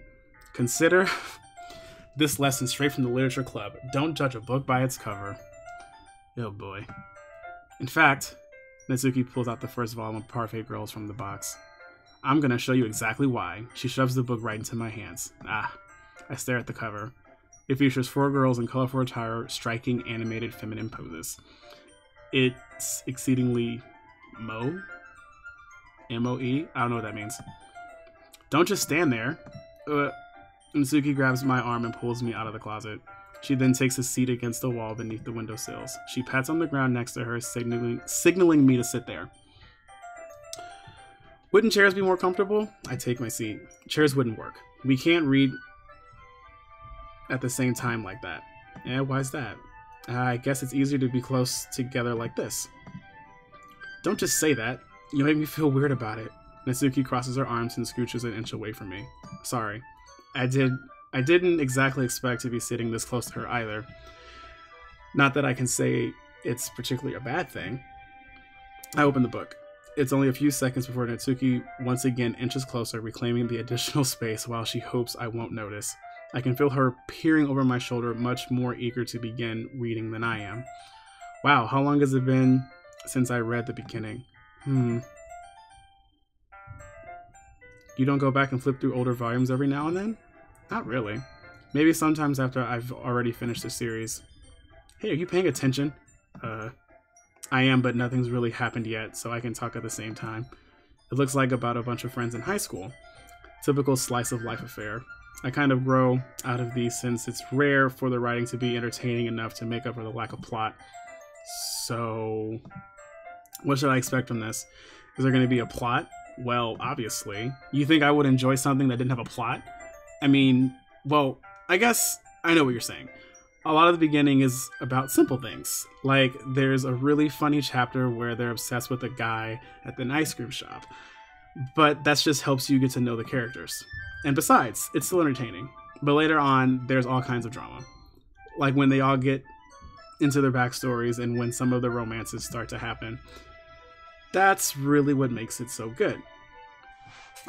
There are so many touching parts. Is that so? It sounds like you really know what you're talking about. Maybe I underestimated you. Hey, wait. What's that supposed to mean? Natsuki gives me a little shove. I just meant that I haven't seen you at your full power yet. Good save. This chapter seems like it's about baking. This is the guess, but is there a lot of baking in this manga? Well... Natsuki paused for a moment as if she doesn't want to admit something. Yeah. Why does it matter? It doesn't, I was just curious. Since you enjoy baking too, right? That's a coincidence. I just happened to get into baking around the same time I got this manga. Like, I would never get into anything because... like I would ever get into anything because it's in a manga. I feel bad for anyone that impressionable. Definitely not a coincidence. I guess that explains Natsuki's interest in baking. Still, all the hobbies to pick up from a manga, that's definitely one of the better ones. Not to mention she's really good at it, so who am I to judge? We read on for a few more minutes. I finished a couple of chapters at this point. Are you sure this isn't boring you? It's not. Even though you're just watching me read?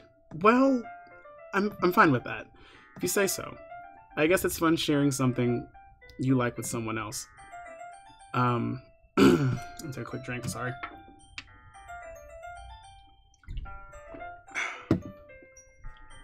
I always get excited when I convince any of my friends to pick up a series I enjoy. You know what I mean? You don't? That's not... Well, I really... What?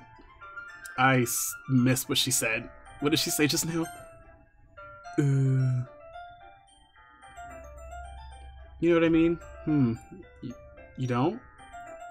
Oh, okay. She doesn't know what I'm talking about. Got it. Okay.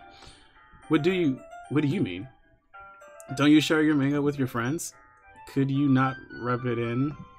Jeez. Sorry. Like I could ever get friends. Oh, poor baby.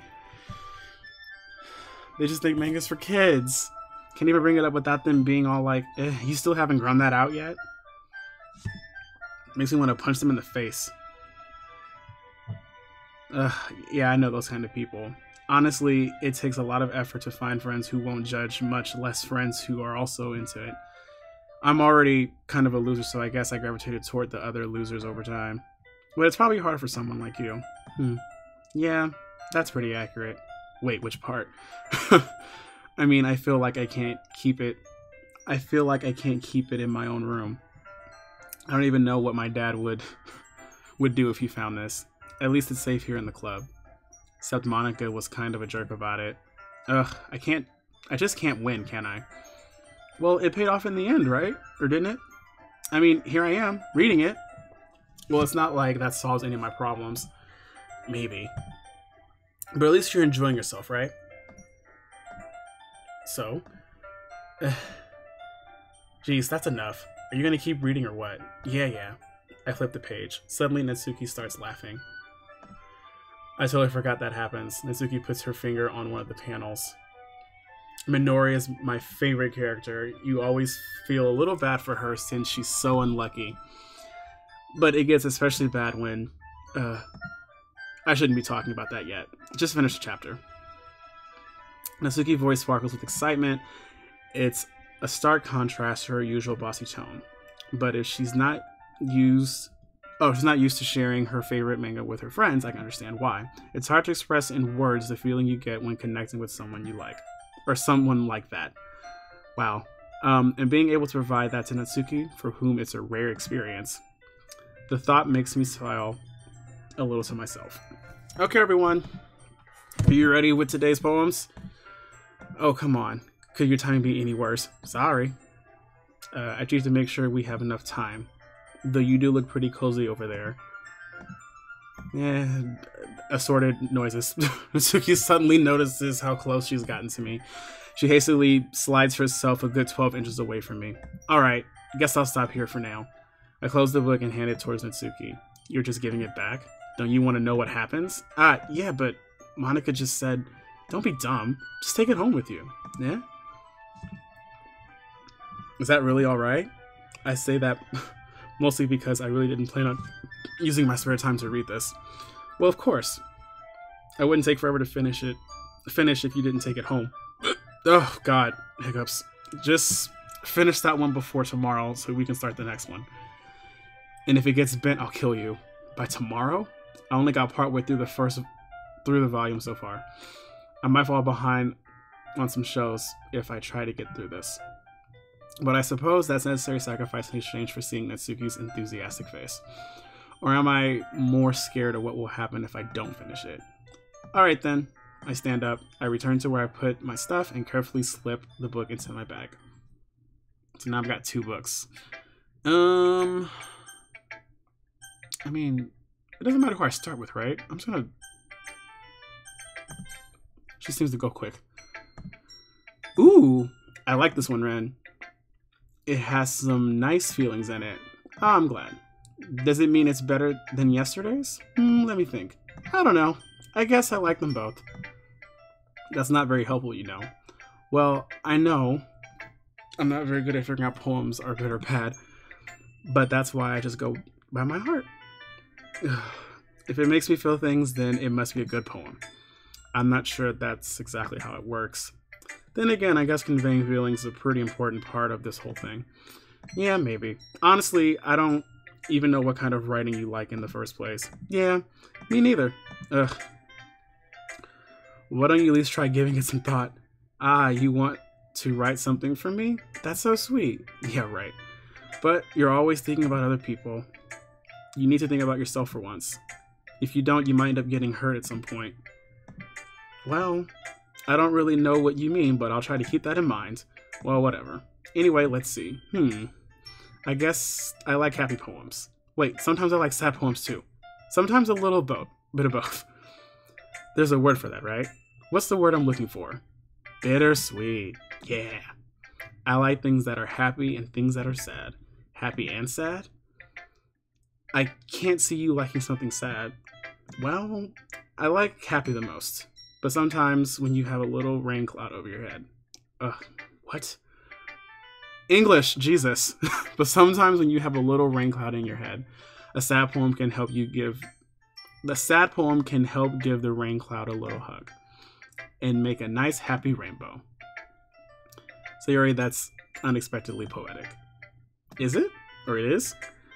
Maybe I'm getting better expressing my feelings after all. Thanks, Ren. I should go write that down then. You can read my poem now, okay? Bottles. Okay. Bottles. I pop off my scalp like the lid of a cookie jar. It's the secret place where I keep all my dreams, little balls of sunshine, all rubbing together like a bundle of kittens. I reach inside with my thumb and forefinger and pluck one out. It's warm and tingling. But there's no time to waste. I put it in the bottle to keep it safe. And I put the bottle on the shelf with all the other bottles. Happy thoughts, happy thoughts, happy thoughts, and bottles all in a row. My collection makes me lots of friends. Each bottle a starlight to make amends. Sometimes my friend feels a certain way. Down comes the bottle to save the day. Night after night, more dreams. Friend after friend, more bottles. Deeper and deeper, my fingers go, like exploring a dark cave, discovering the secrets hiding in the nooks and crannies. Digging and digging, scraping and scraping. I blow dust off my bottle caps. It doesn't feel like time elapsed. My empty shelf could use some more. My friends look through my locked front door. Finally, all done, I open up, and in come my friends. In they come in such a hurry. Do they want my bottles that much? I frantically pulled them off the shelf, one after the other, holding them out to each and every friend, each and every bottle. But every time I let one go, it shatters against the tile between my feet. Happy thoughts, happy thoughts, happy thoughts in shards all over the floor. They were supposed to be for my friends, and my friends my friends who aren't smiling. They're all shouting, pleading something. But all I hear is echo, echo, echo, echo inside my head. Holy crap. Sayori, did you really write this? Of course I did. Didn't I tell you yesterday I was going to write the best poem ever? Yeah, but I mean, I didn't expect something like this coming from you. Monica taught me a whole lot. Well, that's cool. And I've been really in touch with my feelings recently. I see that. It's almost kind of creepy. Creepy? Well, not exactly. Maybe because I'm so used to you being cheerful. Well, never mind. I'm thinking too hard about this. The point is it came out good, so you should be proud of it. Ah, thanks. I feel like I was meant to express myself this way. It even helps me understand my own feelings a little better. Writing is like magic. You've gotten pretty passionate about this, huh? I hope you're keeping it up. Yeah, writing is the best. I'm gonna keep writing until I die. Okay, don't get ahead of yourself. Sayori's always had a habit of getting obsessed with something before dropping it no more later than a week.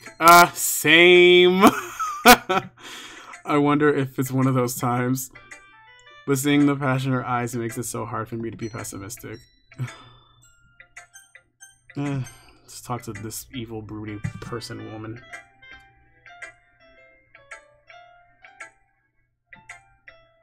Oh, whoops. Okay. Let's see what you've written for today. This is pretty good, Ren. Were you influenced by seeing everyone's writing styles yesterday? I guess you could say that. I was also a bit surprised how differently everyone writes. So I respect you for trying new things. You don't need to be afraid to be a little more daring. Metaphors can go a long way. Don't feel like you need to work your brain like turning a bunch of gears. Try letting your mind wander through your feelings and write down the things you see and hear. That's one way to truly enable your reader to see into your mind. It's a very intimate exercise. I see. That's a certainly interesting technique. Thanks for sharing. I have, an example of that if you'd like to read it. Of course. Is it the poem that you wrote today? Yuri nods and timidly hands me her poem. Oh, these long poems. The Raccoon. It happened in the dead of night while I was slicing bread for a guilty snack. My attention was caught by the scuttering of of a raccoon outside my window. That was, I believe, the first time I noticed my strange tendencies as an unordinary human. I gave the raccoon a piece of bread, my subconscious well aware of the consequences.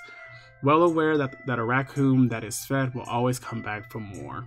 The enticing beauty of cutting of my knife the enticing beauty of my cutting knife was the symptom.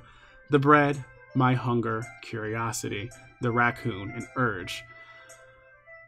The moon increments its phase and reflects that much more light off of my cutting knife, the very same light that glistens in the eyes of my raccoon friend. I slice the bread, fresh and soft. The raccoon becomes excited, or perhaps I'm merely projecting my emotions onto the newly satisfied animal. The raccoon has taken to following me. You could say that we've gotten quite used to each other.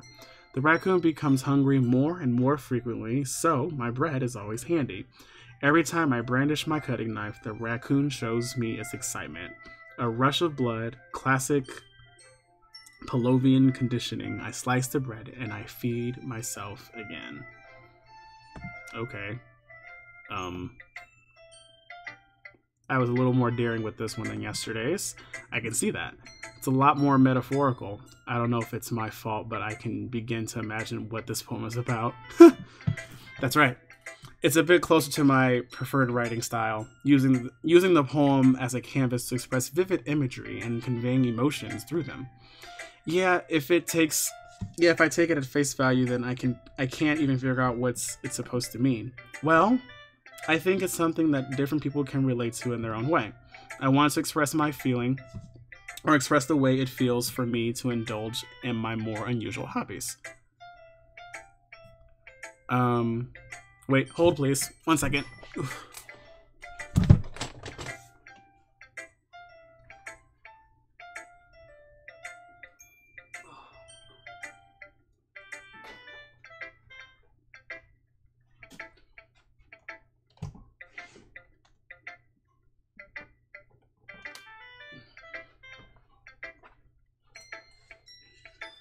Okay, I'm back.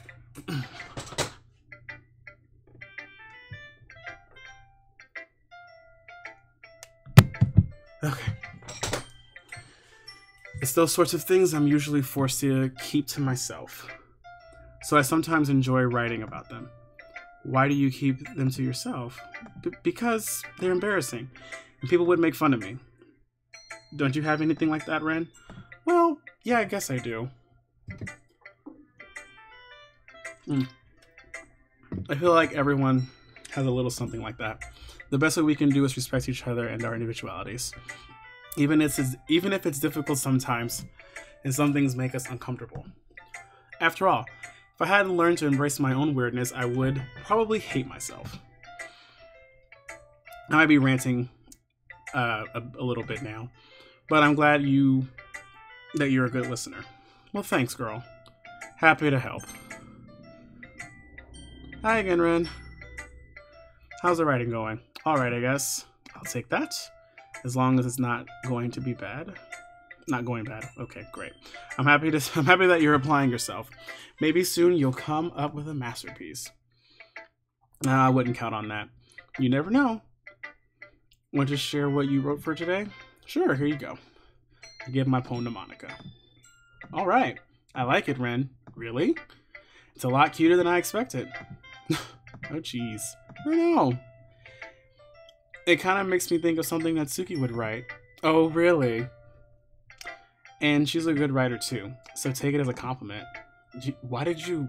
This pose, girl, what the hell? If you say so. Yep. By any chance, have you read anything by Shel Silverstein? Maybe a long time ago. He's famous for telling all kinds of stories in just a few simple words. His poems can be funny, endearing, or even sad. And sometimes they're only a few lines long. They might even feel like they're written for kids, but if you think about them, they can express views of the world that would apply to anybody. I see. So you're saying that Natsuki is kind of like that? Sort of. Maybe she's not an expert, but you probably won't find much filler in her poems. Excuse me, sorry. They might be easy to write, but they're super challenging to get the meaning through. So I can see why it would be your kind of poem to explore. But anyway, you want to read my poem now? I like the way this one turned out, so I hope you do too. Alright, let's take a look. Save me. The colors, they won't stop. Bright, beautiful colors, flashing, expanding, piercing, red, green, blue. An endless cacophony. Oh, great word. Of meaningless noise.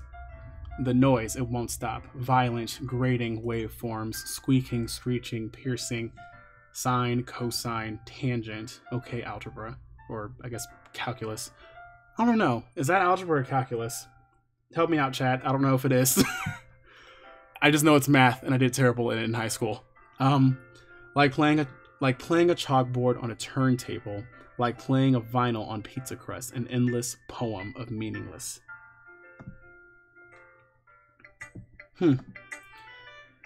It's even more abstract than your last one, huh? I guess it's just the way I write. I'm sorry if you don't like it. No, I never said that. It's just a kind of thing I've never really seen before, I guess. I kind of like playing with my space on paper. Choosing where and how to space your words can totally change the mood of the poem. It's almost like magic. Okay, people are saying magic a lot. The way I wrote the lines really short make it feel like they're trying to speak over the noise. I see. It's still hard for me to tell what it's about, though. Sometimes asking what a poem is about isn't the right question. A poem can be abstract as a physical expression of a feeling, or a conversation with the reader. So putting it that way, not every poem is about something. Anyway, here's Monica's writing tip of the day. Sometimes you'll find yourself facing a difficult decision. When that happens, don't forget to save your game. Bitch, what? You never know when you might change your mind or when something unexpected may happen. Wait, is this tip even about writing? What am I even talking about? What? Should I? I'm gonna say that was weird. I didn't like it. I didn't like that at all. That was creepy. Oh shit. Natsuki reads my poem. She keeps glancing at me, then back at the poem. By now, she must have read it more than once. Aren't you supposed to be bad at this? Is that a compliment? No. I mean, you know, Natsuki struggles to find the words she wants. I just expected a lot less after what you showed me yesterday. That's all. Well, I guess I just got lucky with this one. Yeah, exactly. You just got lucky, you know? Don't get used to it. You won't always manage to write poems this cute. I mean, well written. No, I mean, so that's how it is. My poem is. No, why are you smiling? It's not like, it's not like I like cute things. Natsuki shoves her poem back towards me. Reading it again. I decided it's not so great after all. It's too cute and doki doki. It would only impress, you know, girls who likes those kinds of things. For some reason, Natsuki is incredibly easy to read through. Well, anyway, you're gonna read mine now, right? Judging by your taste, you'll probably like it too. You'll probably learn something too. Don't forget who the real pro is. Damn, girl. Amy likes spiders. You know what I heard about Amy? Amy likes spiders. Icky, wriggly, hairy, ugly spiders. That's why I'm not friends with her. Same, I also hate Amy. Amy has a cute singing voice. I heard her singing my favorite love song. Every time she sang the chorus, my heart would pound to the rhythm of the words. But she likes spiders. That's why I'm not friends with her. One time I hurt my leg real bad. Amy helped me up and took me to the nurse. I tried not to let her touch me. She likes spiders, so her hands are probably gross. That's why I'm not friends with her. Amy has lots of friends. I always see her talking to people. She probably talks about spiders. What if her friend starts to like spiders too? That's why I'm not friends with her. It doesn't matter if she has other hobbies. It doesn't matter if she keeps it private. It doesn't matter if it doesn't hurt anyone. It's gross. She's gross. The world is a better place without spider lovers. And I'm gonna tell everyone. Shit. Okay. God. I mean, I was with it until that last part. Not bad, right? It's quite long, a bit longer than yesterday's. Yesterday's was way too short. I was just warming up. I hope you didn't think that that was the best I can do. No, of course not. Anyway, the message is pretty straightforward in this poem. I doubt I have to explain it. Sometimes you can explain complicated issues with much simpler analogies, and it helps people realize how stupid they're being. Like anyone would agree that the subject of this poem is an ignorant jerk. Do you know people like that? Of course. It's about how everyone thinks my... Oh, you're what? Okay. It doesn't matter. It can be about anything. I wrote it to be easy to relate to. Everyone has some kind of weird hobby or guilty pleasure. Something that you're afraid of people find out they'd make fun of you? Jeez, fun of you or think less of you. But that just makes people stupid. Who cares what someone likes as long as they're not hurting anyone and it makes them happy? I think people really need to learn to respect others for liking weird things. Huh, that's funny. Yuri wrote something about wrote about something similar today. Huh? Did you say Yuri? Yeah. She said her poem was about an unusual hobby of hers. I didn't really get it, but she said something similar to you. That people shouldn't make each other feel insecure about those things. Really? Well, I mean, Yuri's pretty weird, so I wouldn't doubt if she has some weird hobbies. Not that there's anything wrong with that. It's not like I would judge her or anything. Natsuki has trouble finding words. I guess I should try not to be so mean to her. If she feels insecure about her weird behaviors and stuff, I mean, I always hate people who make me feel insecure, and Yuri made me feel insecure yesterday, but the way you put it, it sounds like she's learned her lesson. Well, I would say so. Even if her writing style is really different, I'm sure she'll appreciate the message in your poem. It's what I do best, after all. I don't like writing unless there's a good message to take away from it. Like conveying emotions is important, but I want to make sure people think, not just feel. Remember that. I'm going to write a good one tomorrow, too, so look forward to it. Okay, everyone. We're all done with reading each other's poems, right? I have something extra planned today, so if everyone could come sit at the front of the room. This is about the festival? Well, sort of. Ugh, do we really need to do something for the festival? It's not like we can put together anything in just a few days. We'll just end up embarrassing ourselves instead of getting any new members. That's a concern of mine as well. I don't really do well with last minute preparations. Don't worry so much. We're just gonna keep it simple, okay? We won't need much more than a few decorations. Sayori has been working on posters, and I've designed some pamphlets we can give out during the event. Okay, that's great and all, but that doesn't tell us exactly what we're going to be doing for the event.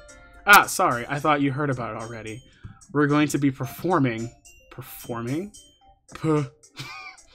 Monica? Yeah, we're going to be having a poetry performance. Each of us are going to choose a poem and recite during the event. But the cool part is we're also going to let anyone else come up and recite poems too. Sayori's putting in all the posters in case anyone wants to prepare ahead of time. Cool. Sayori, who's been coloring posters, holds up for us to see. Are you kidding me, Monica? You didn't already start putting those posters up, did you? Well, I did. Do you really think it's a bad idea? Well, no. It's not a bad idea. But I didn't have to sign up for this, you know. There's no way I'm going to be able to perform in front of a group of people like that. I agree with Natsuki. I could never in my life do something like that. Imagining it, Yuri shakes her head in fear. Guys, no, Sayori. I understand where they're coming from. Remember that Natsuki and Yuri never shared their poems with anyone until just a couple days ago. It's a lot to ask for them. It's a lot to ask for them to recite their poems out loud to a whole room full of people. I guess I kind of overlooked that, so I'm sorry. But I still think we should give it our best. We're the only ones responsible for the fate of this club. If we start the event and each put on a good performance, then it will inspire others to do the same. and the more people who perform, the better we'll be able to show everyone that what literature is all about. Yeah, it's all about expressing your feelings, being intimate with yourself, finding new horizons, and having fun. That's right. And it's those reasons that we're all in this club today. Don't you want to share that with others? To inspire them to find the same feelings that brought you in here in the first place? I know I do. I know we all do. And if all it takes is standing in front of the room for 2 minutes and reciting a poem, then I know you can do it. Atsuki and Yuri remain silent. Sayori looks worried. I guess that leaves a choice. I agree. I don't think it's too much to ask. I think that Sayori and Monica have been trying hard to get new members. The least we can do is help them out a little bit. Well, maybe, but it looks like Natsuki doesn't have any arguments left. Okay, fine. I guess I'll just have to get over it. Or get it over with. There we go. Alright. Phew. Thanks, Natsuki. What about you, Yuri? Yuri dejectedly glances around everyone else's expectant faces. Sigh. I guess. I don't really have a choice. That's everyone. You're the best, Yuri. This club is seriously going to be the death of me. Oh gosh. You'll be fine, Yuri. But anyway, let's move on to the main event. I want each of you to choose a poem of yours. We're going to practice reciting them in front of each other. No way! Monica! This is too sudden. Well, if you can't recite your poem in front of the club, how do you expect to do it in front of strangers? Oh no. Don't worry. I'll start off to help everyone feel a little more comfortable. Can I go next? Of course. Now, let's see. Monica flips to her notebook to a specific poem she has in mind for herself. She then stands behind the podium. The title of this poem is The Way They Fly. Monica begins reciting her poem. Her clear, confident voice fills the room. More than that, her inflection is pristine. She knows exactly how to apply emotion behind each line she recites, bringing the words to life. Is this something she's done before, or is she simply a natural? I glance around me. Everyone has their eyes on Monica. Sayori looks amazed. Yuri has an intense expression on her face that I don't understand. Finally, Monica finishes the recitation. The four of us applaud. Monica takes a breath and smiles. That was so good, Monica. Thank you very much. I was just hoping to set a good example. Are you ready to go next, Yuri? I'll go next. Ooh, okay, Yuri. Yuri clutches a sheet of paper between her hands and stands up. Keeping her head down, she walks quickly over to the podium. This poem is called... You can do it, Yuri. It's called After Image of the Crimson Eye. I feel like one of those words I picked earlier, especially the word crimson, I remember, okay, whatever. Yuri's voice, she starts reading the poem. Just a moment ago, she practically refused to do this. Why is she suddenly putting in so much effort? As Yuri gets past the first couple of lines, her voice changes. It's almost like what happens when Yuri gets absorbed into her books. Her quivering words transform into sharp syllables of a fierce and confident woman. The poem is full of twists and turns in its structure that she enunciates with perfect timing. This must be a rare glimpse into the whirling fire Yuri keeps concealed inside her head. Suddenly, she's finished. Everyone is stunned. Yuri snaps back into reality and glances around her as if she bewildered even herself. It's up to me to save the situation. I'm the first to start applauding. Everyone joins in after me, and we give Yuri the recognition she deserves. It's not that we didn't want to applaud her, but we were so caught off guard that we must have forgotten. As we applaud, Yuri holds the poem to her chest and rushes back into her seat. Yuri, that was really good. Thank you for sharing. Looks like Yuri's down for the count. Okay, I guess I'm up next then. So Yuri hops out of the chair and cheerfully walks to the podium. This one's called My Meadow. Sorry, I giggled. Okay, Sayori. It's a lot harder than I thought. How did you guys do it so easily? Trying to think about or try not to think of it like you're reciting to other people. Imagine you're reciting it to yourself, like in front of a mirror or in your own head. It's your poem, so it'll come out the best way, or best that way. I see. Okay then. Sayori begins her poem. Somehow it feels like her soft voice was made as a perfect match. The poem isn't aimlessly cheery like Sayori is. It's sincere and bittersweet. If I were to read this on paper, I probably wouldn't think much of it. But hearing it come out of Sayori's voice almost gives it a whole new meaning. Maybe this is what Sayori meant when she said she likes poems. It's like I get to reach more deeply into someone I thought I knew, through and through. Sayori finishes and we applaud. I did it! Good job, Sayori. Even Ren liked it. I guess that's a good sign. What does that even mean? It came out nicely, Sayori. The atmosphere of the poem fits you really nicely, but it might be that other poems wouldn't work out. Wait, what? But it might be that other poems wouldn't work quite as well with that kind of delivery. I don't really understand. In other words, I've seen poems of yours where that sort of gentle delivery wouldn't work as well. They might need a little more force behind them depending on what you're reading. Oh, I know what you mean. That's well, I've been practicing that kind of thing. It's just embarrassing to do it in front of everyone. The next time I'm going to make you pick a poem that challenges you a little more. We don't have much time before the festival, you know. Okay. Now who's next? Natsuki? Don't make me go before Ren. It's not like I can compare it to you guys anyway. Might as well let Ren lower everyone's standards a little before I have to do it. Damn, Natsuki! It's fine. I might as well get this over with. But it's not like I have much selection of what to read. I'll just have to go with what I wrote for today. I stand up and step in front of the podium. Everyone has their eyes on me, making me feel terribly awkward. I recite my poem. Since I'm not exactly confident in my own writing, it's hard to put energy into it. Despite that, once I finish, I receive applause anyway. Sorry, I'm not really as good as everyone else. Don't worry about it so much. I think it's less about your abilities and more about your lack of confidence in your writing. That's something that will improve over time, though. Damn, how much time is left? Jesus. Yeah, maybe. Alright then. That just leaves you, Natsuki. Yeah. I'm going. Natsuki begrudgingly gets out of her seat and makes her way to the podium. This poem is called... It's called... Why are you all looking at me? Because you're presenting. Anyway, the poem is called Jump. Natsuki takes a breath.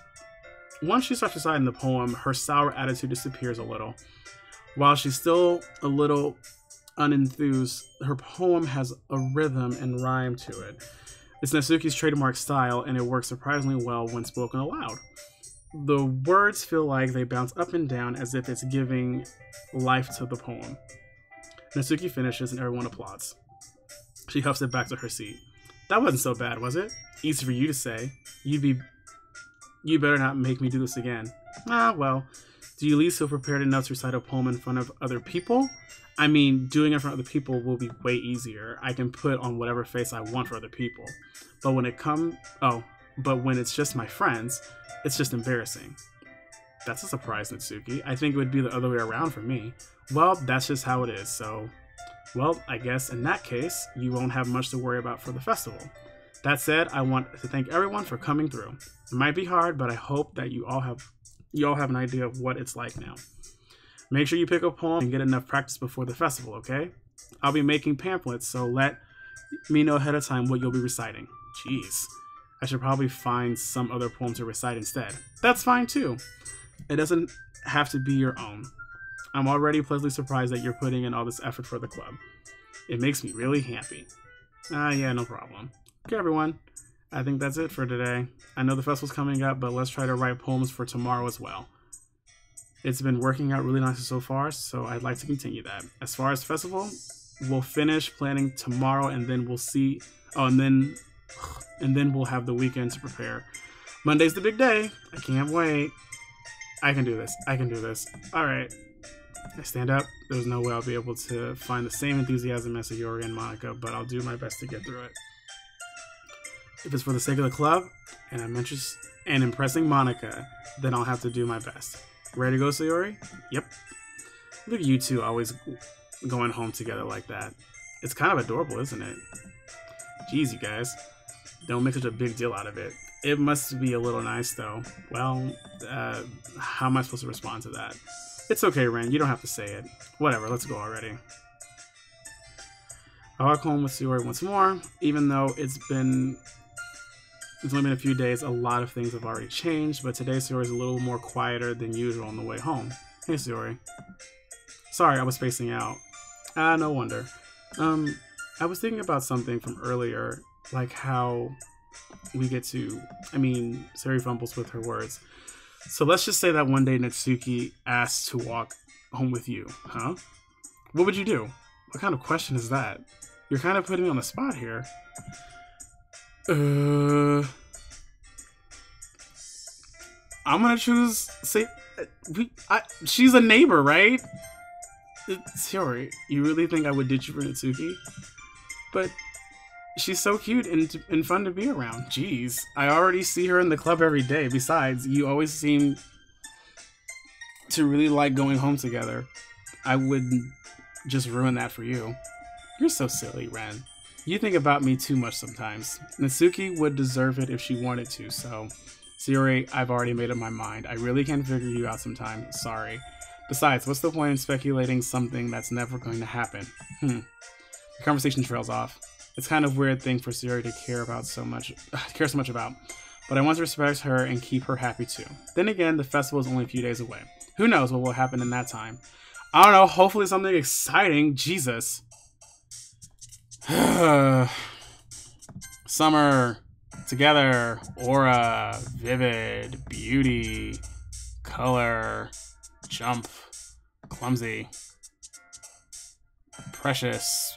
Cry. Headphones. Twirl. Chocolate. Pout. Skirt. Pain. Entropy. Doki Doki. Bunny. And Valentine. It's a bunch of words. Random words. Oh man. And the last one here again. Don't worry, I just walked into. Were you practicing piano again? Yeah. You must have a lot of determination. Starting this club and now picking up the piano? Well, maybe not determination, but I guess passion. Remember that the club wouldn't be here if it wasn't for all of you. And I'm super happy that you're all willing to help out for the festival too.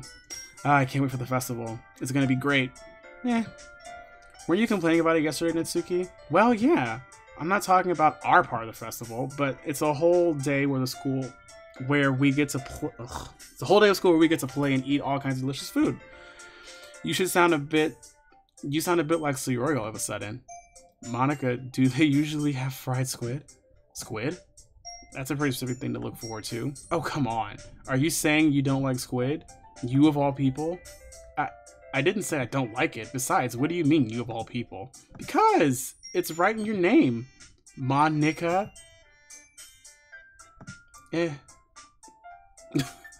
That's not how you say my name at all. Also, that joke makes no sense in translation. Oh, fourth wall, what? Way to be. That's cute. Never mind. Let's just focus on our own event for now, okay? Fine. Your reactions aren't as funny as Yuri Sayori's anyway. Excuse me? Where is Sayori anyway? Oh, there you are. Sayori is sitting at a desk corner of the room looking down at nothing. I walk over to her. Hey, Sayori. I wave my hand in front of her face. No, not Siri. Damn it. Jesus. I wave my hand in front of her face. You're spacing out again. Sorry. Don't mind me. You can go talk to everyone else. Huh? Is everything alright? Of course. Why wouldn't it be? It just feels like you're a little off. Sorry for assuming things. Jeez, you worry about me too much. I'm fine, see? Sayori shows me a big smile. Don't let me distract you from having fun with everyone. Well, alright. If you say so. I worriedly glance at Sayori before turning back toward everyone else. But the conversation is already dispersed with everyone back at their usual activities. Maybe I should ask Monica if she's noticed anything about Sayori recently. Since they've been preparing the festival, they must be spending a lot of time together. I timidly approach Monica, who is shuffling through some papers at her desk. Ren, what's up? Hey, this might sound a little strange, but have you noticed something up with Sayori recently? Anything up with her? In what way do you mean? Maybe I'm reading too much into it, but she seems a bit downcast today. Oh, you think so? I can't say I've noticed anything about her. Monica peers across the room at Sayori, who is idly dragging a rubber eraser up and down her desk. Maybe there's something on her mind. But I'm surprised I'm not the one asking you, Ren. You certainly know her a lot better than I do. Yeah, but she's never really like this. She's always talked to me about things that bothered her. But this time, when I asked her, she was really dismissive. Sorry, I know it's not your problem. I just wanted to ask if you knew anything, so I'll drop it now. No. It's important to me too. I mean, I'm also friends with her. And I also care about her well-being. Care about the well-being of my club members, you know? Maybe I'll try talking to her myself. Are you sure about that? She seemed like she wanted to be left alone. Are you sure? Maybe she's having a hard time bringing up with one person of interest. Person of interest? What do you mean by that? I'm saying that maybe the thing on her mind is you, Ren. Me? How on earth could you come to that conclusion? Well, I probably shouldn't say too much, but Sayori talks about you more than anything else, you know? She's been so much happier since you joined the club. It's like an extra light was turned on inside of her. What? No way. Quick drink, sorry.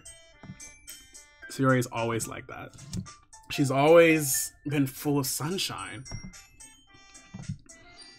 It's not any different now than it always what? It's not any different now than it always has been. What? Oh, whoops.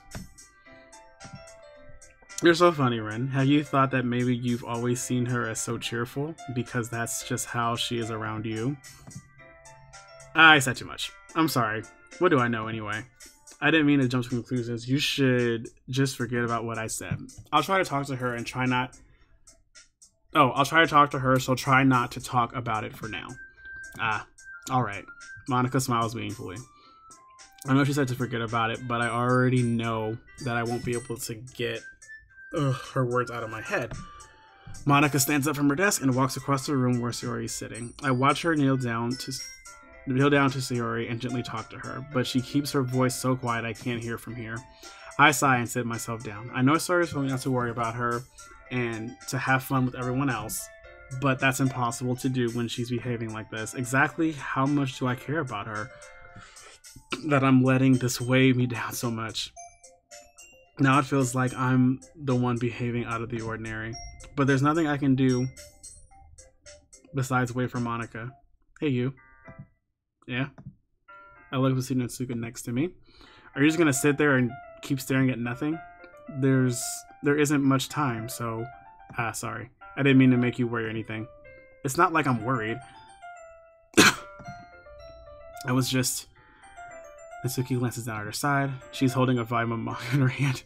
Oh, that's right. Something just came up for a minute, but we can get started now. I won't make you wait any longer. Jeez. Now you make me feel like a jerk. If something's bothering you, you can just tell me to leave you alone and I will. I mean, assuming you didn't feel like talking about it or anything. She practically mumbles that last part. Nah, I'm probably making it a bigger deal than it is. I've just been thinking about Sayori, that's all. Sayori? Thinking about her? Yeah, she seems pretty down today. But she didn't want to admit it to me, so I can't help but wonder if something's happened to her. Oh. Natsuki exhales. Well, first of all, you should really work on your phrasing. But anyway, you're her best... Wait, what did I say? So I can't help but wonder if something happened to her.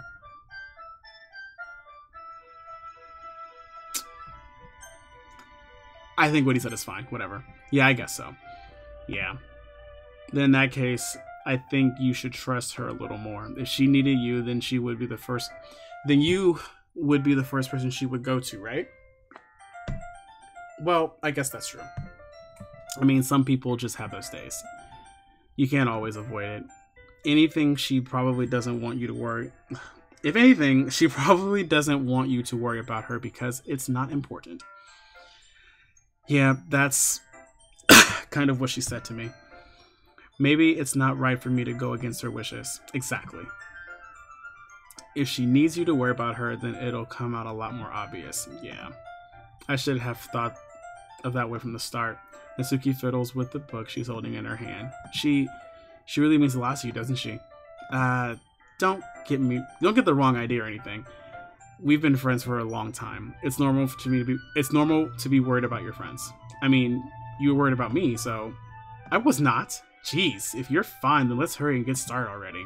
Yeah.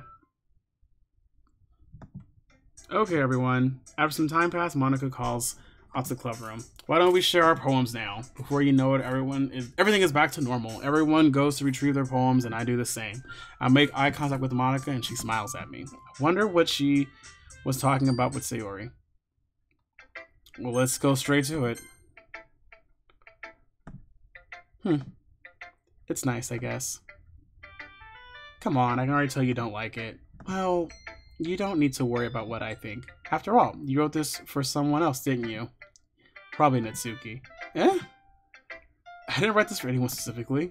I really didn't. Girl, I just picked random words, I swear. Maybe. That's not really what I meant, though. But it's okay. You're making new friends, just like I was hoping. That makes me really happy. And you're happy too, right? In this club? Yeah, well, of course I am. Good. That's all that matters to me. Thank you, Ren.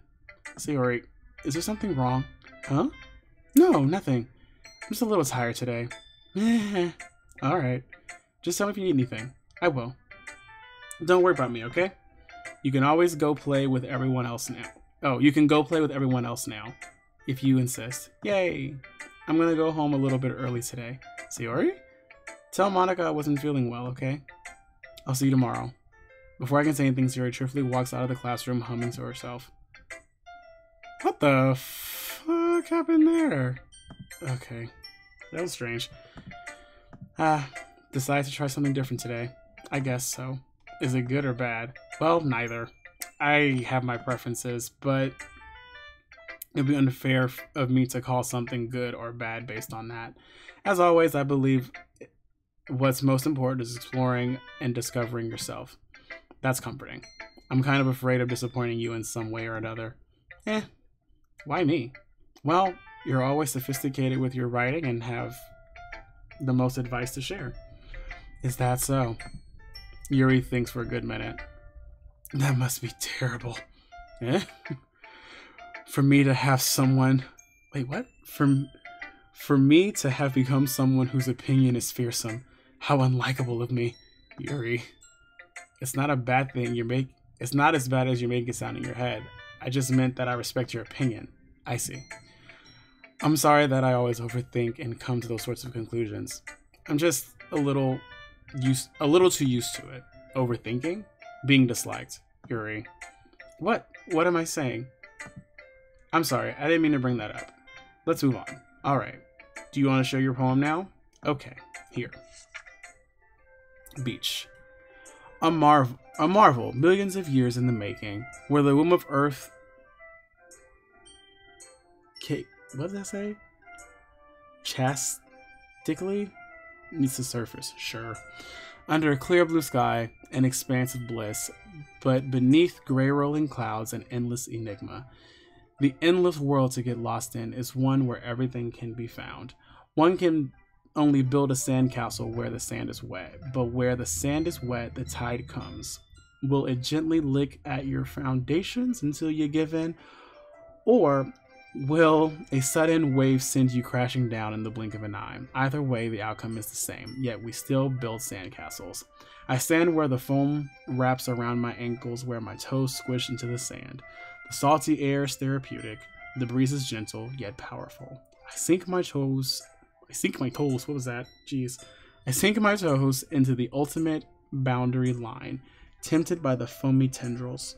Turn back and I abandon my peace to erode at the shore. Drift forward and I return to earth forevermore. I'm aware that the beach is kind of an inane thing to write about, but I did my best to make a metaphorical approach. You say that like you didn't want to write about it. Oh, haven't you heard? After yesterday, Natsuki and I, well, it was amusing that we wrote about something similar in such different ways. So Natsuki wanted to write about the same topic as each other again. I suppose to better compare the differences in our writing styles or thought processes. Anyway, it was her idea. Knowing her, it's no surprise that she'd want to do something like that. She'd probably just wants to show off. It's not like I have particular interest in her writing style. I just went with her request. But, well, I suppose it's not so bad to write about something simple on occasion. It can be refreshing, you know? It's good for me to calm my thoughts once in a while. Yeah, I think I agree. Thanks for sharing. It's okay. This one's alright. Alright? Well, yeah. It doesn't blow me away. But there's nothing I really hate about it. It's not really my style. I mean, that's fine. Come to think of it, this kind of reminds me of Sayori's poem from yesterday. Eh? You think so? Yeah, well, I guess if you've been friends with her for so long, you might be on the same wavelength. But you never really struck me as her type. Sayori has a type all of a sudden? Well, I don't know, but honestly, how can someone so, fluffy spend so much time with someone like you? It's like she's dragging out, oh wow. It's like she's dragging around dead weight. That was a little unnecessary. But think of it this way, if it weren't me, she would probably just fly away like letting go of a balloon. You could say we each take care of each other in our own ways. Whatever it is, I don't get it. Oh well. Oh yeah, I guess I'm gonna show you my poem here. Jesus. I'll be your beach. Your mind is so full of troubles and fears nope. Start over. Your mind is so full of troubles and fears that diminish your wonder over the years. But today, I have a special place, a beach for us to go. A shore reaching beyond your sight, a sea that sparkles with bright light. The walls in your mind will melt away before the sunny glow. I'll be the beach that washes your worries away. I'll be the beach that you daydream about each day. I'll be the beach that makes your heart leap in a way you thought you had left you long ago. Let's bury your heavy thoughts in a pile of sand, bathe in sunbeams, and hold my hand. Wash your insecurities in the salty sea, and let me see you shine. Let's leave your memories in a footprint trail, set you free in a windy sail, and remember the reasons you're wonderful when you press your lips to mine. I'll be the beach that washes away your worries. I'll be the beach that you daydream about each day. I'll be the beach that makes your heart leap in a way that you thought had left you long ago. But if you let me by your side, your own beach, your own escape, you'll learn to love yourself again. Yeah, I felt like I kept writing about negative things. I wanted to write about something with a nice message for once. Besides, the beach is awesome. Kind of hard to write anything negative about the beach. Well, Yuri's take on it was a little more solemn. Well, jeez, she better not have said anything bad about mine. After all, she's the one who wanted us to write about the same topic.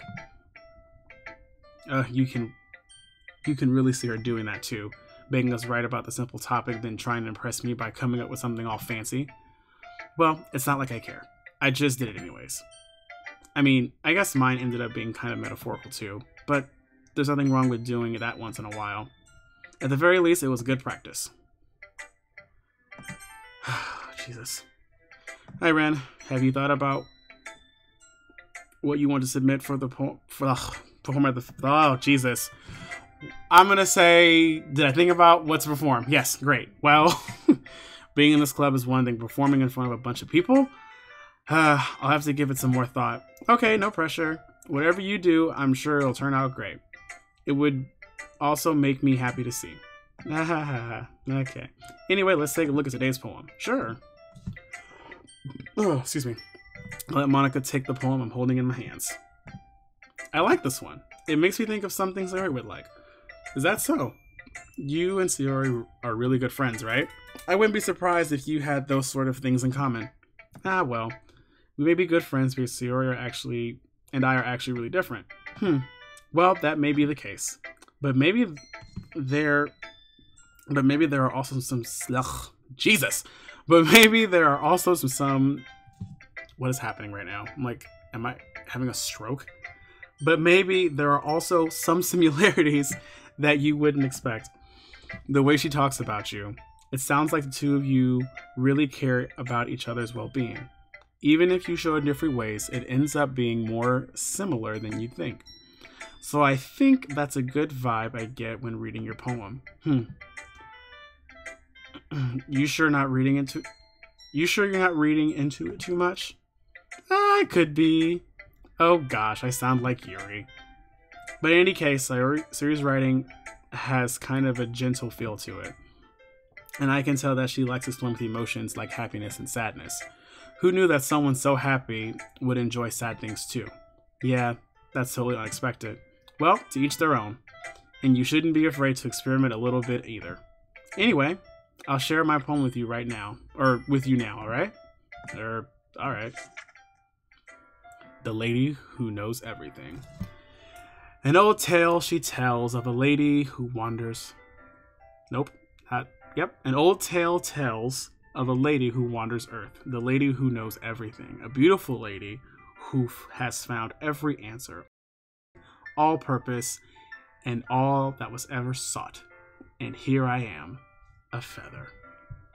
Oh, there's more. Holy shit. Ugh. Lost adrift, the sky, victim to the currents. Ugh. Lost adrift, the sky, victim of the currents of the wind. Day after day I search with hope, knowing legends don't exist. But when all else has failed me, when all other things have turned away, the legend is all that remains. The last dim star glimmering in the twilit sky. Until one day, the wind ceases to blow. I fall, and I fall, and fall, and fall even more. Gentle as a feather, a dry quill, expressionless. But a hand catches me between the thumb and forefinger, the hand of a beautiful lady. I look at her eyes and find no end to her gaze. The lady who knows everything knows what I am thinking. Before I speak, she responds in a hollow voice. I have found every answer, all of which amount to nothing. There is no meaning, there is no purpose, and we seek only the impossible. I am not your legend does not exist. And with a breath, she blows me back afloat, and I pick up a gust of wind.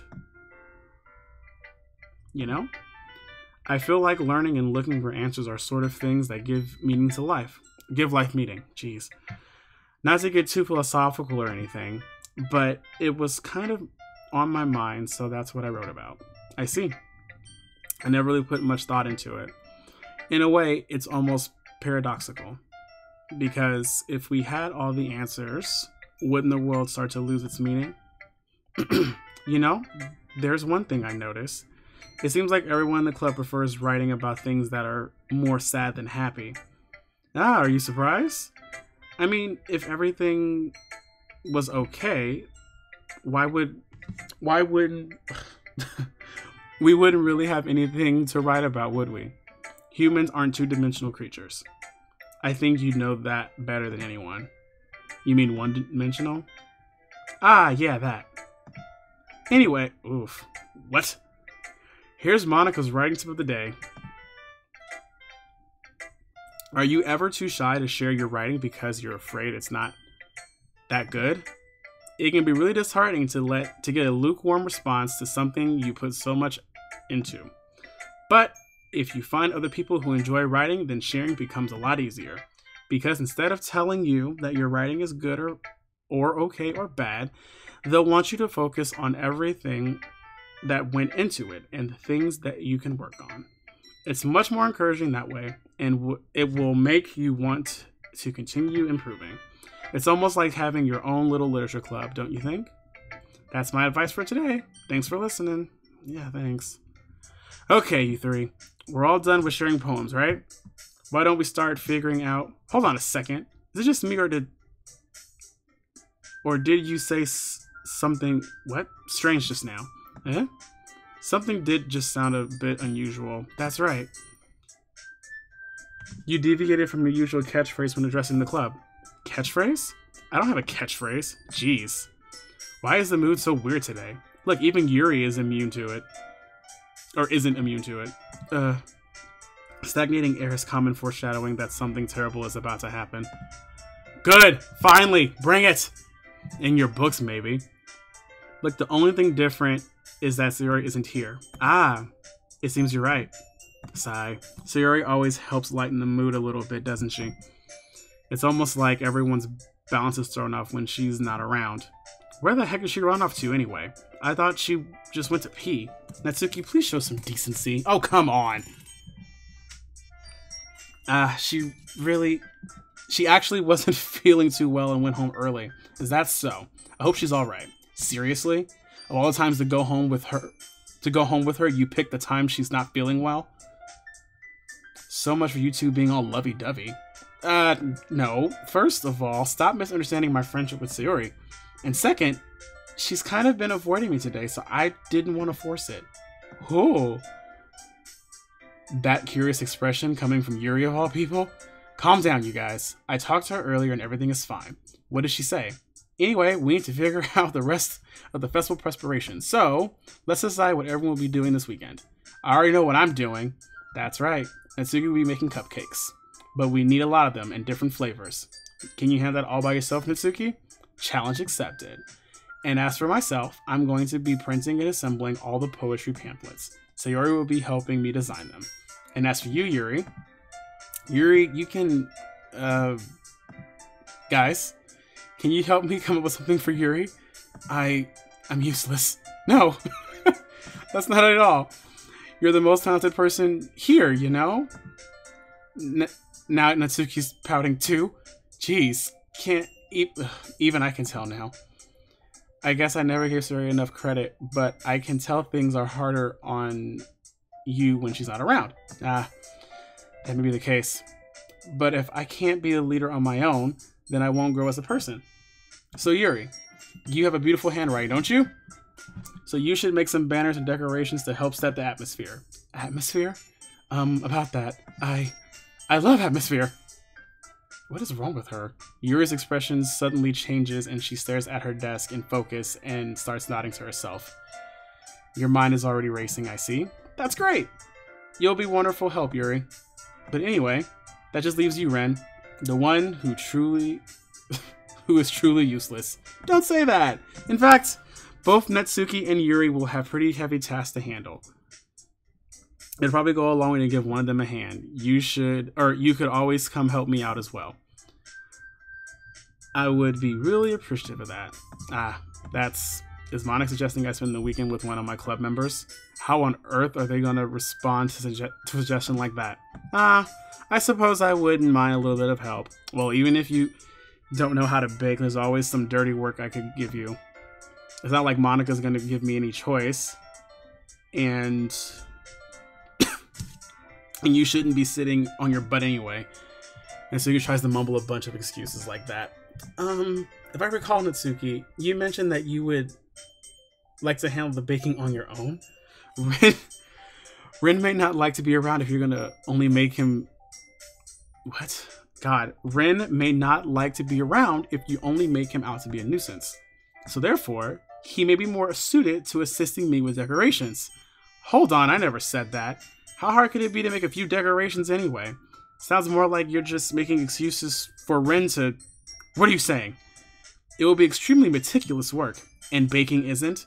Just what do you think? Guys, let's settle down for a moment.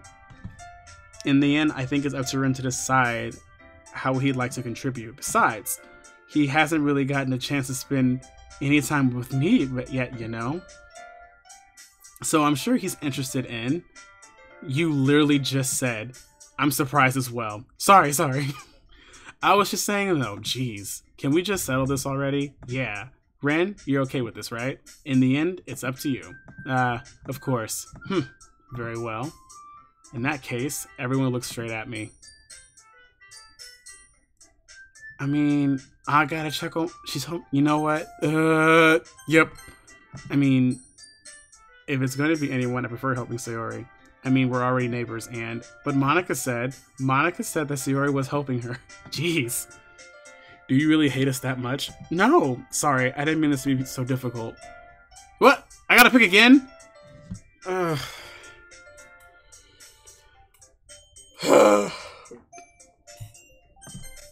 Well, I guess I should probably be helping Monica. Yeah, you picked me! Hold on 1 second. Yeah. Monica, you're the one who needs the least help out of all of us. Yeah, but I agree with Mitsuki. Not only is your work already suitable for one person, but you already have Sayori as well. But Rin was the one who... that doesn't matter. Damn, they're really not letting me pick somebody else? I'm not reading any of this. I feel bad. Okay. In fact, it sounds like you guys are the ones with ulterior motives. Excuse me? Otherwise, this wouldn't have been made such a big deal in the first place. That's completely false, Monica. Yeah. We have a lot of work to do, you know? We won't do as good a job if you make us work alone. Maybe that's true. Think of the club, Monica. If we want our events to succeed, we need to appropriately distribute our resources. So are you gonna do the right thing, President? Okay, I get it. It's technical, most logical for Rin to help one of you two. So, I guess that's what we'll do. Oh my god. Why are they making me pick? Fine. Well, baking sounds like it could be fun. And you guys made it sound like a lot of work, so it could probably use 2 people. Don't worry, baking is a ton of fun. You'll definitely agree. Just a minute ago you were saying that's because... Never mind, okay? Well, anyway. You'll be fine by yourself, right, Yuri? Of course. I'm used to it after all. Yikes. That's good. Even though Yuri is being melodramatic, it's a little to feel bad. So that's everything, right? Anything else we need to talk about? No, I think that's it. Are you guys excited? Yes. Everything except the performance is going to be awesome. I don't think that really counts. What about you, Ren? Me? Yes. I guess you could say I'm interested to see how it'll turn out. That's good enough for me. What about you, Yuri? Yuri? She's still sulking. Natsuki starts pouting too. It's not that big of a deal or anything. Well, it might not be just that. I think that Yuri might be feeling a little underappreciated in general, having to come up with something for her to do, then no one offering to help. That doesn't mean... Natsuki glances back and forth between everyone with a worried expression. Look! Natsuki goes over and puts her hands on Yuri's shoulders. Yuri, you really are the most talented one here, and you're going to help make the event a lot more fun and welcoming. I mean, the cupcakes will probably help a lot too, but you're gonna make the atmosphere special. That'll be really important for the way people feel during their performances. So, you need to stop being dumb and give yourself a little more credit. Natsuki releases her hands and turns around to face the other direction. You didn't really mean that, did you? Not really, but Yuri isn't the only one surprised. Monica and I are also taken aback by Natsuki's words. Natsuki, of all people, to be saying such encouraging things, but I began to understand. Natsuki was trying to sound like Sayori. Even if it didn't work perfectly, I can tell she tried to say something Sayori would say at a time like this. Because Sayori always helps everyone smile and feel good about themselves. I'm sorry for being dumb.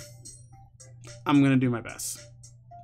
And all of us are going to make it a really great event. Yeah. I hope to see everyone do their best. But with that, there's nothing more for us today. So I guess it's time for us to head out. Okay, but I'm staying here a bit longer. I barely got to do any reading today, so fair enough. There's nothing wrong with that. Everyone packs up their things. I start to follow Monica and Yuri out the door as they chat between each other. Oh, shit. Where are you going? We still need to figure out our plans for the weekend.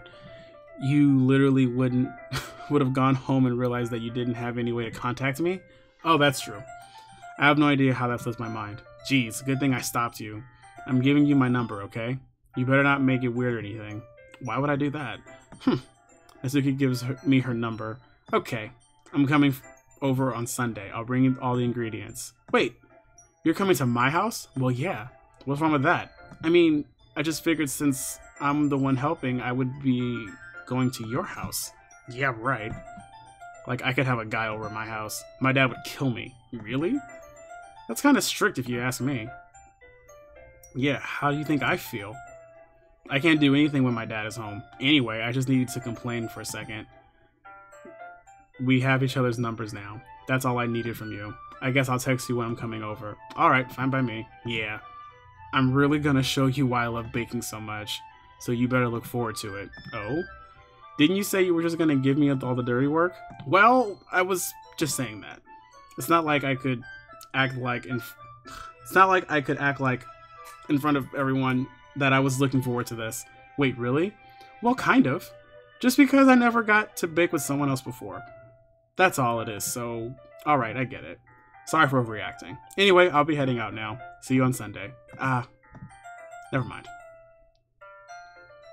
I can't believe this. Natsuki is going to be coming to my house on Sunday? Even though I would have preferred to do this with Sayori, my anxiety still shoots through the roof. I guess I've gotten pretty used to handling her at this point. But who knows what might end up happening when we're outside of school. She even told me she was looking forward to it. I shake my head. Why do I feel nervous that Sayori finds out about this? It's not like we feel that way about each other. Besides, like Monica said, this is about the club. I have nothing to worry about. If I just go with it, then I'll have a good time. Oh boy. It's already Sunday. Jesus, it's already 5. Oh my god. Okay. Whew! I've been getting increasingly anxious about Natsuki's upcoming visit. I keep telling myself there's nothing to be nervous about, but it doesn't help much. I wonder if she'll act any different when it's just the two of us. Meanwhile, she's been texting me a lot. We sent each other one after changing numbers to double check, but it turned into a conversation. She's almost a different person.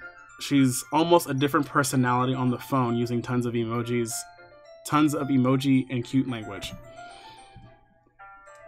She also really likes complaining about things, but I kind of saw that one coming. But putting Natsuki aside, I haven't heard a thing from Sayori since she left the club early the other day. It's not like we text each other all the time or anything, but I've been worried about her in the back of my mind. Between what Sayori said and what Monica said, is it really okay for me to put Sayori's feelings aside when she might need me? I decide to visit Sayori before Natsuki comes over. Rather than asking, I simply tell her I'm coming over, much like we've done in the past.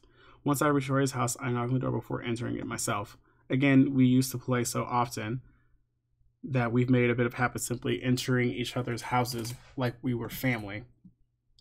The house is quiet. Sayori isn't anywhere on the first floor, so I assume she's up in her room.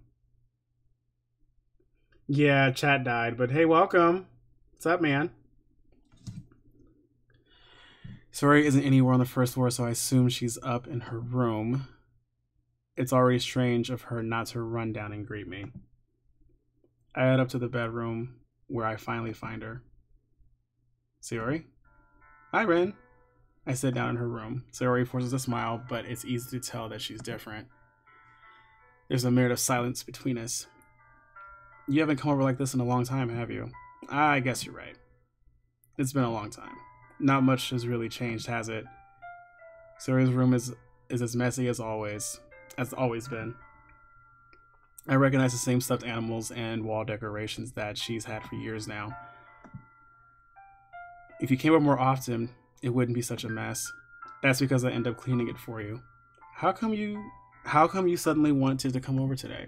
Aren't you supposed to see Natsuki today? Yeah, but wait, how'd you know about that? Sayori had already left by the time we decided that last meeting.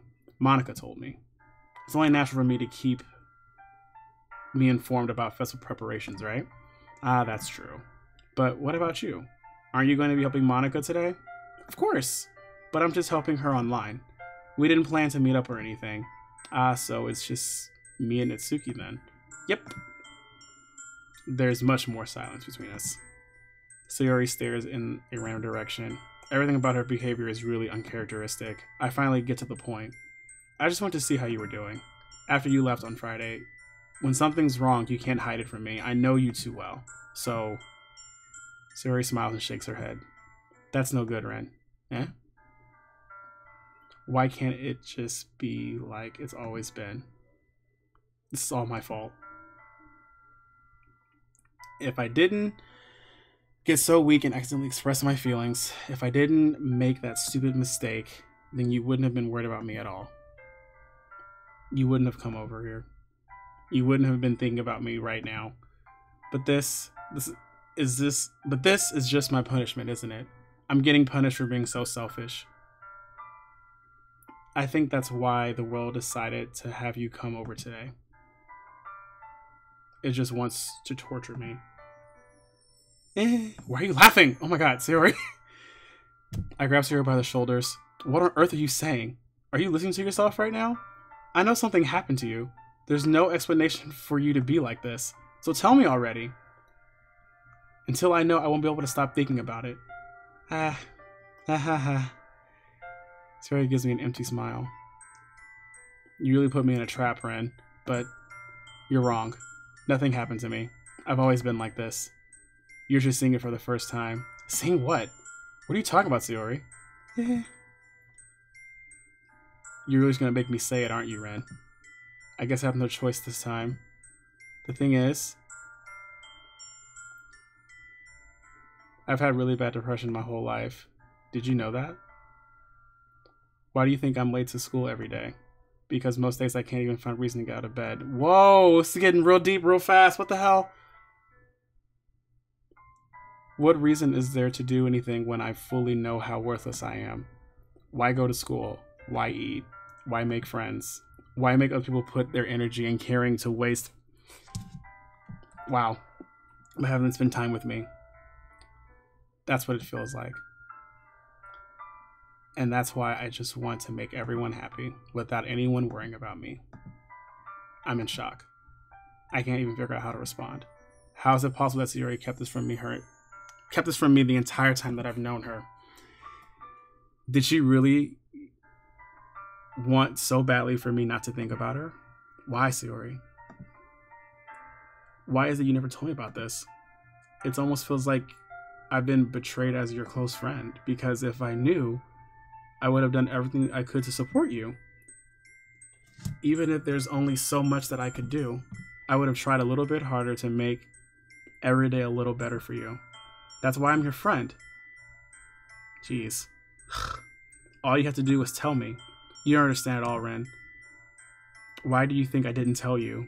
Because if I told you, then you would have to waste effort caring about me instead of doing important things. I don't want to be cared about.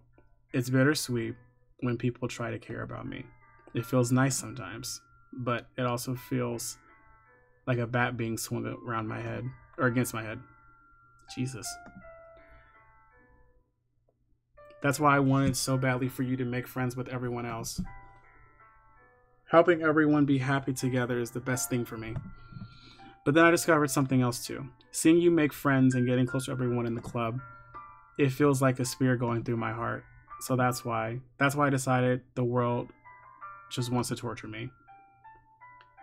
Every path leads to nothing but hurt. Why is she laughing? It's so creepy.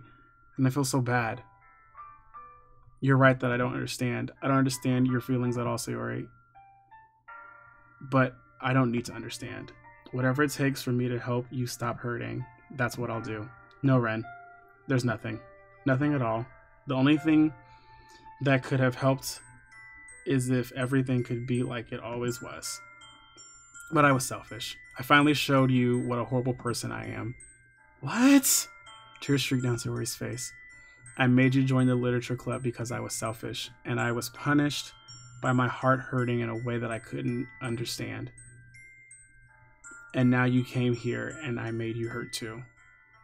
I'm just weak and selfish. That's all I am. And that's why I'm going to accept these punishments, because I deserve every last one. Without thinking, I once again grab Sayori's shoulders. This time I pull her into a tight embrace.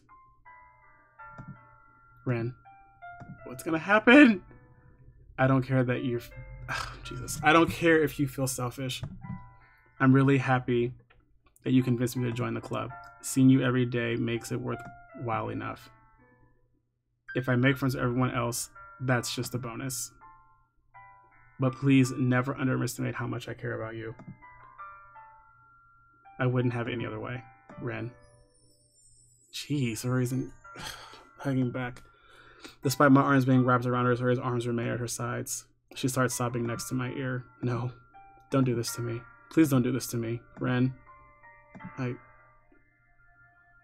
Saori barely managed to speak between her sobs. I don't know if I'm doing the right thing. But all I want is her to know that I care.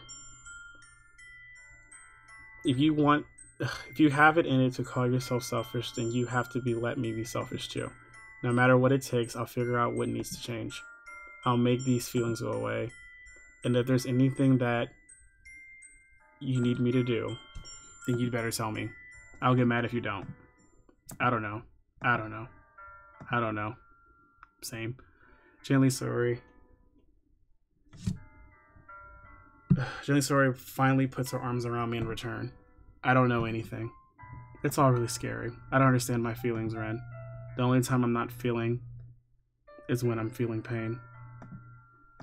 But your hugs are so warm, and that's really scary too. Saori let me go. As she does, I let her go as well. The festival is tomorrow. Yeah. It's going to be fun, right? Yeah. How would you like for me to spend it all with you? It's what I want. I promise. I think that would be nice. Then, yeah. Saori wipes her eyes. If I could spend the whole day here, I would. Of all days, this has to be the one where I have other plans. Maybe I should cancel. No, don't. Please don't. If you do that, then I really wouldn't forgive you. But it's almost time for Natsuki to meet at my house. At the very least, do you want to come along and help out? It would be fun. To my surprise, Saori shakes her head. I'm sorry. Whew, I don't know if that would be very good for me today. You understand, right? It's kind of hard for me to fully understand, but I'm trying my hardest. It's okay. Don't worry too much about it. I'll see you tomorrow, okay? Alright. I look forward to it. I say goodbye to Saori and exit her house. On the way home, I find myself feeling uneasy. But it's hard for me to keep thinking about it when Natsuki's about to come over too. I think Saori is right. I shouldn't be worrying so much, and we're definitely going to have a great time tomorrow. I should just focus on what's ahead of me. I spend only a few minutes back at home, anxiously awaiting Natsuki's arrival, but before I know it, she texts me to let me know she's outside the front door. Without delay, I open the door to let her in. Sup? Hey. I don't know what I was expecting, but seeing Natsuki is something other than her school uniform totally threw me off. Seeing her in such cute clothes makes the uniform seem totally unfitting in comparison. Jeez, don't make it feel so awkward already. It's going to be a long afternoon, so don't be weird just because you're not used to seeing me outside of school. Anyway, I'm coming in. Damn, nice kitchen. I see you brought a lot of stuff. Natsuki's carrying a large bag that's probably full of baking supplies. Well, I didn't want to come all this way and find out your kitchen isn't equipped for the job. You bought everything I asked you to, right? Yeah, I did. Yesterday, Natsuki asked me to buy a bunch of ingredients if I didn't already have them at home. Good. Glad I can count on you to do your part. Well, of course. I'm surprised to hear Natsuki suddenly say that, rather than something snarky like she usually does. Could it be that she's a little different outside of school after all? Anyway, let's go to the kitchen. What? You're not gonna offer to take this heavy bag from me? Where's your hospitality, Ren? Come on. Since when did I need to be a gentleman? I grab the bag Natsuki holds out to me. What? GHK. That's a new... I'm gonna start texting that to my friends. This is ridiculously heavy. Ahaha.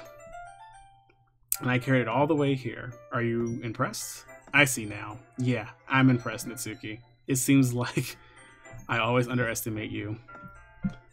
It's because I'm so small, isn't it? You jerk. Natsuki hits a fist into my chest. Hey. Your size has nothing to do with it. Do you really hate being small that much? It's not like I hate it. I mean, sometimes I like proving people wrong when they only think I'm worth my size. It's fun when I get to be small and also better than other people. But Jeez, never mind. What are you making me say? Don't think you can make me talk about weird things just because we're not at school. Are we getting started or what? There's a lot of stuff that I can teach you. Aha. Ahaha. What? That's a little bit more like you. You're more fun when you just speak your mind like that. Hey! Now you're treating me like a kid. Well, you are like 5'1". Sorry about it. I was just trying to be a little nicer to you, you know?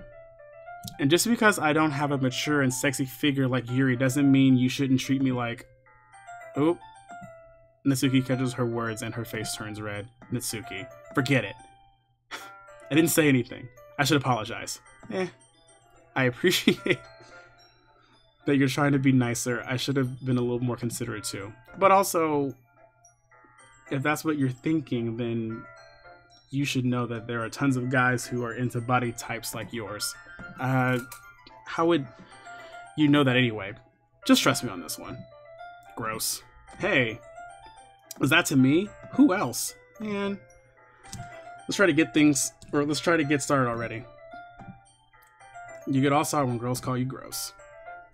I finally found your weakness, Ren. Natsuki smiles dubiously. Please spare me. Well, if Natsuki decides to dish out more insults like that, there's no way I'm not fighting back. But she's satisfied enough for now, finally starting to pull things out of her bag so we can get started.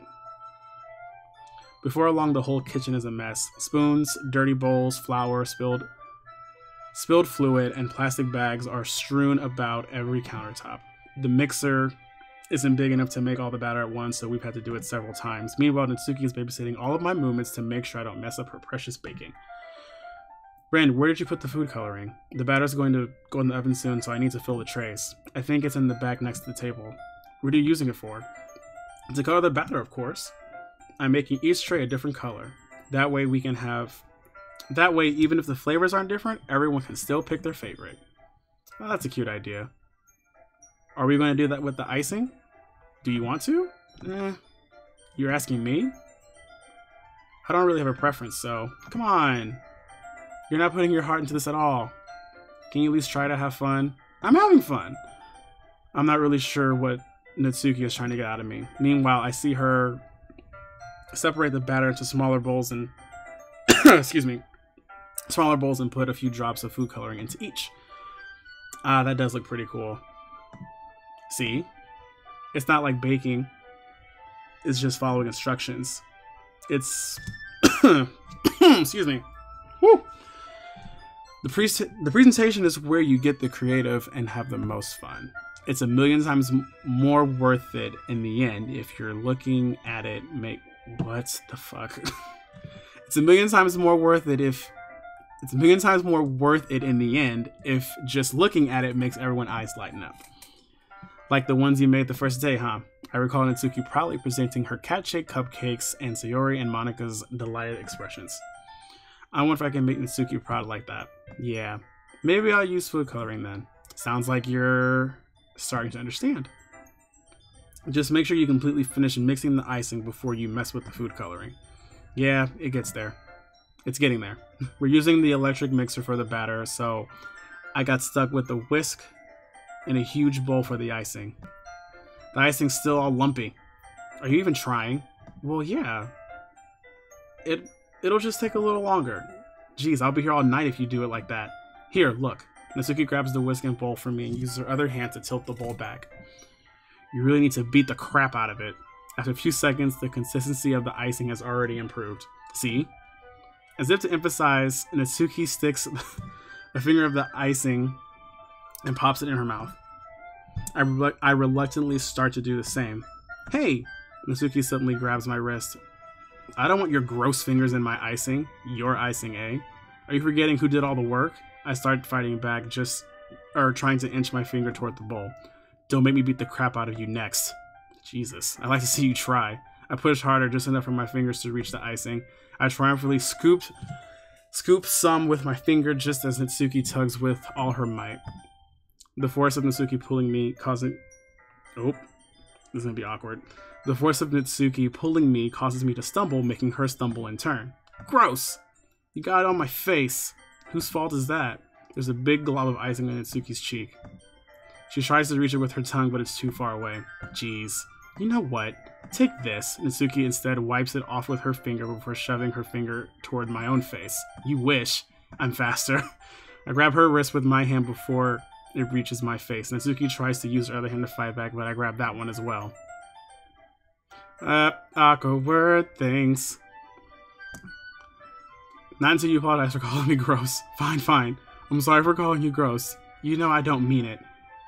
It's just that, or it's just fun seeing you react to it. You do that to me all the time, you know? Saying dumb things that just to get a reaction out of me. You really shouldn't tease girls like that. Is that so? In that case, I shouldn't do this either. Oh! Oop! Okay! I take Natsuki's finger and put it in my mouth, licking off the icing. What? Yeah, girl, what? Did you seriously just... Natsuki's so surprised that she can't even figure out how to get mad at me. Her face is entirely red. Ren. You really shouldn't do that kind... Yeah, see? Yeah, dude. You really shouldn't do that kind of thing to girls unless you really like them. You know that, right? What kind of question is she asking me just like that?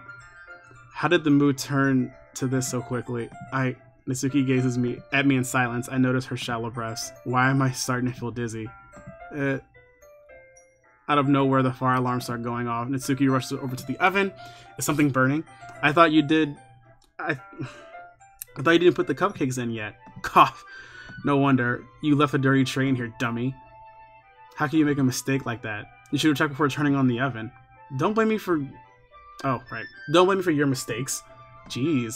Natsuki uses the oven mitts to get the blackened tray out of the oven. She sets it on top of the stove. In another moment, the fire alarm stops. Anyway, I'm putting them in the oven now. Yeah. The tension from the moment before still lingers over our heads, but the moment has already been lost. I watch as Natsuki slides the cupcake trays in the oven. Then I reluctantly pick up the whisk and continue the icing like nothing ever happened. Ah, that smells so good. The cupcakes are ready to be pulled out of the oven. As soon as Natsuki opens the oven, a blast of sweet-smelling warm air fills the room. Look at how cute they all look. She proudly shows off the different colored cupcakes in each of the trays. They'll look even better once we add the icing. Not likely. What? Not like you need to tell me that. Gotcha. I brought decorating stuff, so I hope you can get creative. Here, scoop the icing into these bags. Natsuki hands me some plastic bags. I have some nozzles that'll make it look nice and fluffy. This one can even make flowers. We probably won't be using it this time though. What's this one for? I pick up the nozzles that has a much thinner tip than the others. That one's really thin, so you can use it to make stripes or other patterns. But you can also use it to write stuff on a cake. Like happy birthday or whatever. Huh, I see. That gives me an idea, actually. Eh? Well, it's a literature event, right? We could make it more literature themed by writing a different word on each of the cupcakes. It would be fun to see what people chose. It would be fun to see people choose their cupcake based on the word they like. I was kind of expecting to say something really stupid, but that's actually a really cute idea. So maybe I'm getting it from you. What's that supposed to mean? I'm not cute. Come on. We're not at school. No one's judging. You can't dress and act like this. You can't dress and act like this is not... What? Oh, you can't dress and act like this and not expect me to think you're cute. Nailed it. Well, Natsuki's voice trails off. Same with you. What? Did you say something? No, nothing. Let's just do the icing. Natsuki picks up the paste and fastens a nozzle onto each of the bags. There's a lot to do, so we shouldn't be wasting time. Here, I'll show you how to do it. Without giving me a chance to think about it, Natsuki quickly moves on. She shows me how to apply the icing, and then we each get to work. When we're finally finished, Natsuki puts them all side by side to admire our work. Look at how pretty they are together. Yeah, they really are, aren't they? I wish I could have one now. Well, there's no reason why you can't, right? I don't see any harm in that. Well, yeah, but my dad's making dinner tonight, so I really need to save my appetite.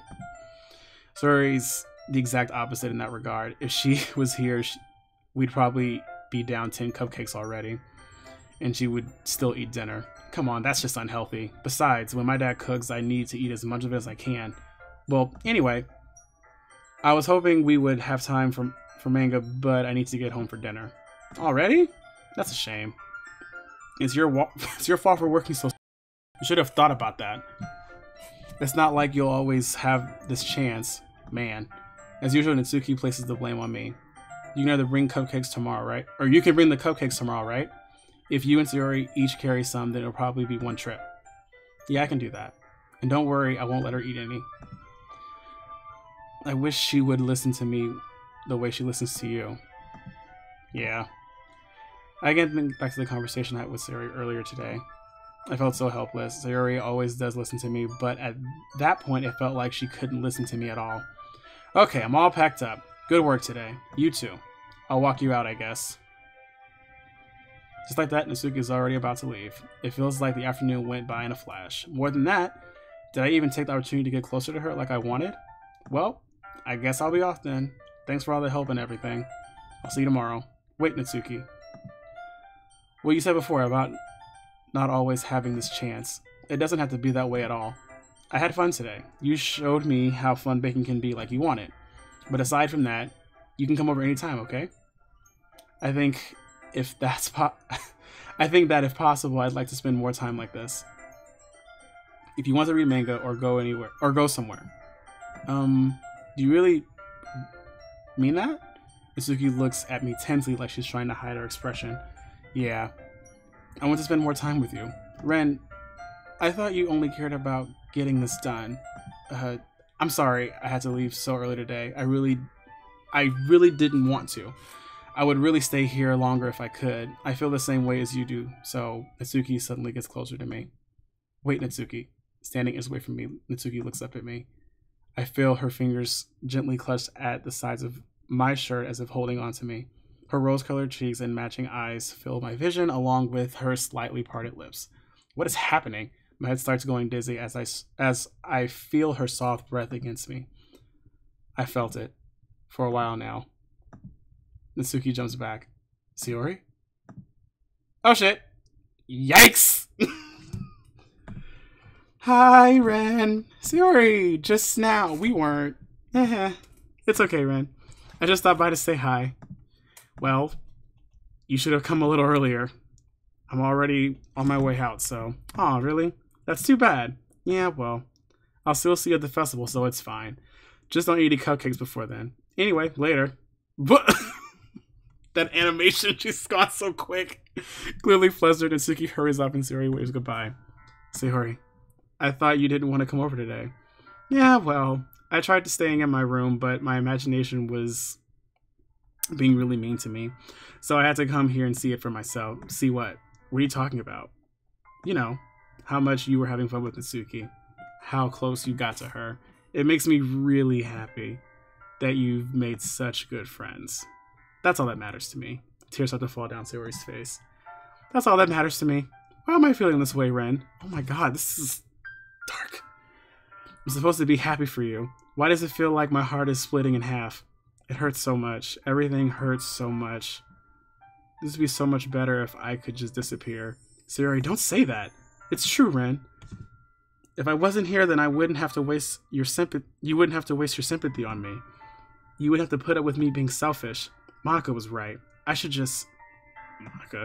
Monica was right about what? Sayori, what I said before is true. I'm not gonna let this continue. Caring about you like this isn't a burden your mind is making it out to be. It's something that makes me happy. It's something that I wouldn't trade for anything else. So even if it's an entire lifetime, I'm going to be by your side until you don't feel any more pain. But Sayori looks away. I put my hand on her shoulder to reassure her. I'm scared, Ren. I'm really scared.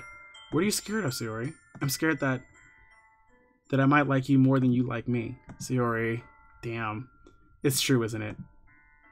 I was weak and started to like you too much. I did it to myself. Ren. I like you so much that I want to die. What? That's how I feel. And that's enough, Sayori. I don't want you to hurt anymore. I slide my hand down Sayori's arm. I slide my hand down Sayori's arm and squeeze her hand in my own. Do you remember how I said I always know what's best for you? Do you still believe me? Wordlessly, Sayori nods. Even if you don't understand all your own feelings, I know what you need the most right now, and that's what I'm going to give to you. Oh shit. Oh, this is so awkward. Do I go the fuckboy route and say I love you, or you always be my dearest friend? I mean, damn it. What do I do? You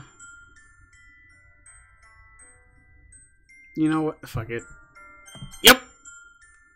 I love you. Those are my true feelings. So there's no way you could like me more than I like you. I should have realized it sooner. But spending time with everyone at that club, making new friends, and having fun with you every day, it helps me realize that you are truly the most important person to me. That's why I'll accept any of your burdens as long as we continue like this every day, with you by my side. Then I know we'll be happy. Ren. Slowly, Sayori wraps her arms tightly around me. Ren, is this really okay? Yeah. I hold Sayori in my arms and pull her closer. No, Siri. Jesus. You'll never have to let go of me again. I love you, Ren. I want to be with you forever. Me too. I feel Sayori's grip around me weaken a bit. What is this? Sayori? I'm supposed to be happy right now. I always thought this would be the happiest moment for me. But why? Even now, why won't the rain clouds go away? They're not going away at all, Ren. It's okay, Sayori.